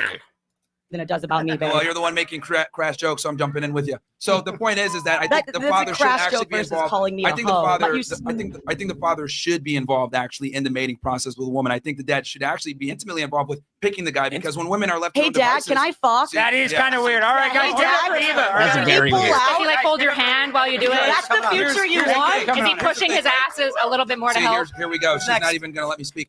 It's very simple. So you're not letting me speak. I have a microphone and I'm on a stage and you're not letting me speak.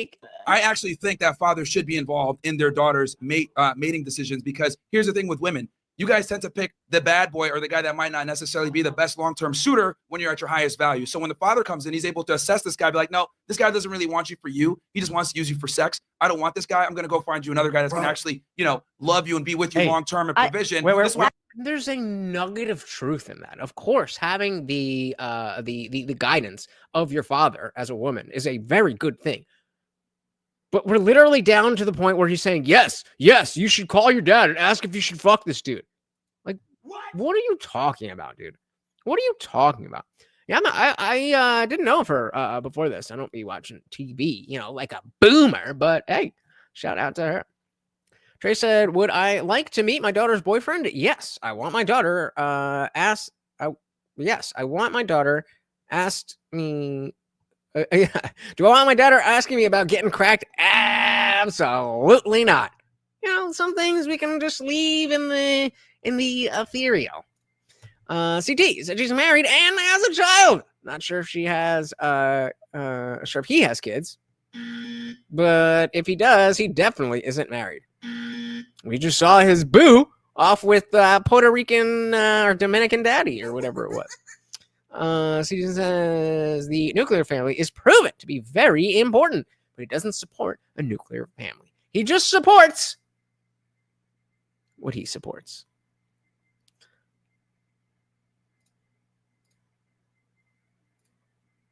You putting your microphone in your asshole, bro?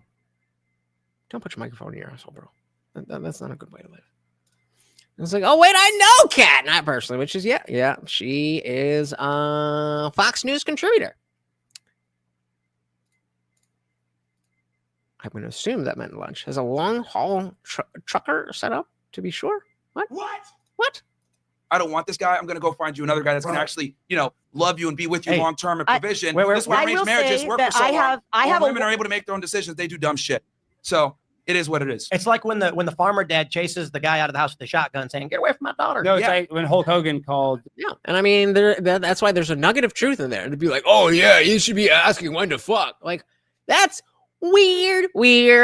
Brooke Hogan. Yeah, we got the next person, real quick, come up to the stage. We got Carly Nocta. Carly Nocta, are you here, Carly Nocta?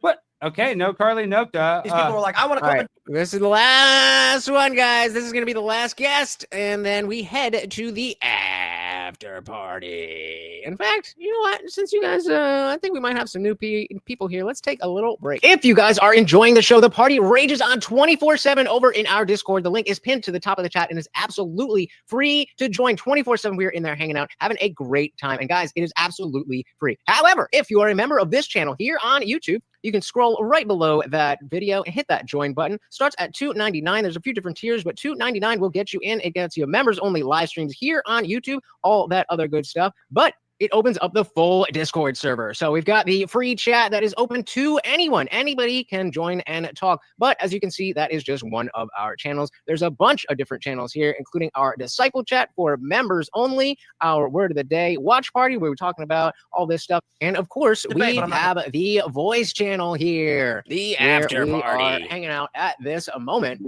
Shout out to everybody in the Discord server. Say hello and tell them to come and join. There you go, guys. Simple as that. See you there. And of course, remember, guys, that free link pinned at the top of the chat will get you a day pass to come hang out in that after party you just saw, where you were on screen with me and everybody else. It is a good time. Come and join us. This is gonna be our last one, unless y'all keep the party raging. Carly Nocta. Our next person, Jay Zollers. Is Jay Zollers here? Jay. Stage? No. Let's see what he's got. Yeah, what if this guy's drunk, probably. Come on. All right, as there's obviously a fertility crisis all across the world, Japan, Korea, United States, everything, there should be certain things that need to be implemented to fix that. But let's be honest, should people who do not have children collect Social Security? Or should they be banned from getting Social Security at the end of the day? What? Make that a requirement for Social Security is having kids. That's retarded. Who cares? Okay, you got something better than that? Let's go. Oh, no, man. Like, just enjoy. All right, go sit down, Jake. Go sit down. Thank you. Give it up. It is a good point. I didn't see that one coming. It is a good point, but it's very granular to the whole debate that the system that we have now is overly compassionate to the point of detriment. Well, I got the next person I'm calling up. She can come straight up here. Amber Duke. Let's Where's go. Amber Duke? Come on. Amber. Oh, that's it. Come on down, Amber. All right, well, I'm feeling nice. That wasn't really much of anything, except we'll go through here. But this is it. Amber's a beast. I'm curious to see what side she's going to take, though. Did they autograph the mustard? Okay, yeah, I know. See, that is the thing. Is Myron? That's the only complaint that I really have, though, is that I do think it is a nuanced situation, right? Like women aren't all. Aren't I so fucking nice to you guys? Other people will be like, "Pay me fucking money, otherwise the show is over. You fucking fruitcakes." And here I am, past the 2.5 hour mark, coming up on the 3 hour mark. I just want to hang out with you guys. All retarded and dumb, you know. Oh, just a lot of them. Just Not majority retarded. of them. Yeah. A lot of them. My husband would agree with you, but I had a question. Smart guy. Are you religious? No. Okay. I thought he was Muslim. just curious because it explained a lot of your comments. But I actually wanted to challenge you on your claim that women don't have empathy. Okay, sure. I actually think the Let me problem- clarify though. When I talk about empathy, I mean as into the masculine experience and how men, Oh, it's like to us, because and this is why so many women struggle with keeping a guy long term. Like men have to understand women to get laid. Women don't have to understand us to get laid. Okay. Does that make sense? Isn't it that men can't keep a woman long term since they're the ones divorcing him? What was that? Isn't it that men can't keep women long term since women are the ones initiating most divorce? So Well, shouldn't what I'm men saying is get that a better at lot of their modern day empathy? women, when I talk to them and they say, like, one of the top questions I get with girls is like, well, what do guys want? Especially more attractive men. And it's amazing to me that they even have to ask that, because with men, if we don't know what women want, we just have to deal with consequences. But with women, they can kind of get along in life and meet guys and date and everything without really knowing what men want. That's true. But yeah, sorry. Yeah, so my point about empathy was actually that I think the reason perhaps why you think women don't have empathy is because of these issues we're talking about with women getting married later in life and having children later in life. The empathy is not directed towards the family unit anymore, and it's actually extrapolated to outside groups, which is why we see things like tent cities and an outsized focus on minority groups.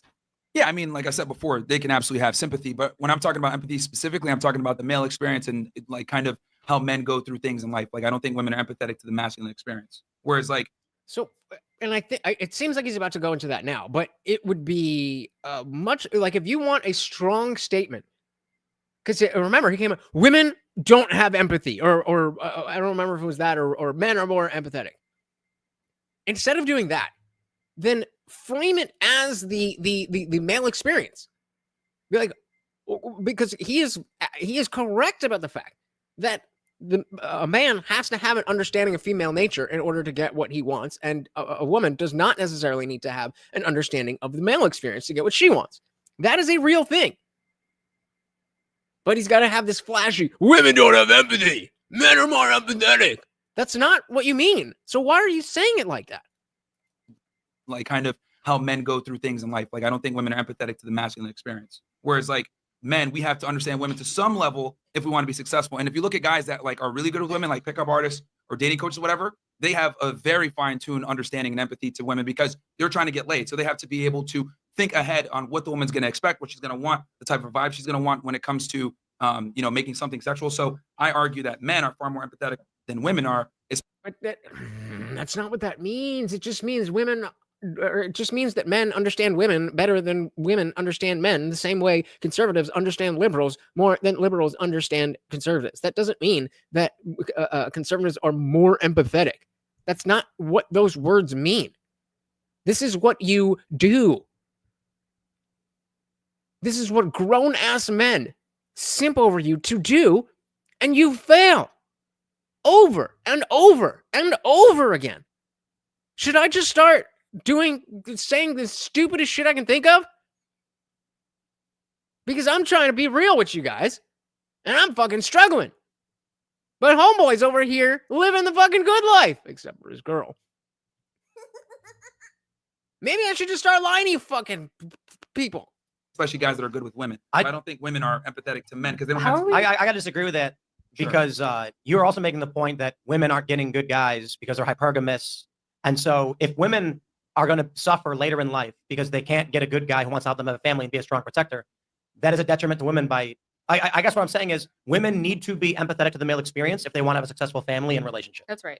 Yes, but they have that comes through them learning. And my thing is, I'm saying, yes, there are some women who are capable of doing that, right? I've noticed girls that have like a strong father, a lot of brothers, like they get it. But I'm saying a lot of women don't. And they're still able to get through life fairly easily without knowing it.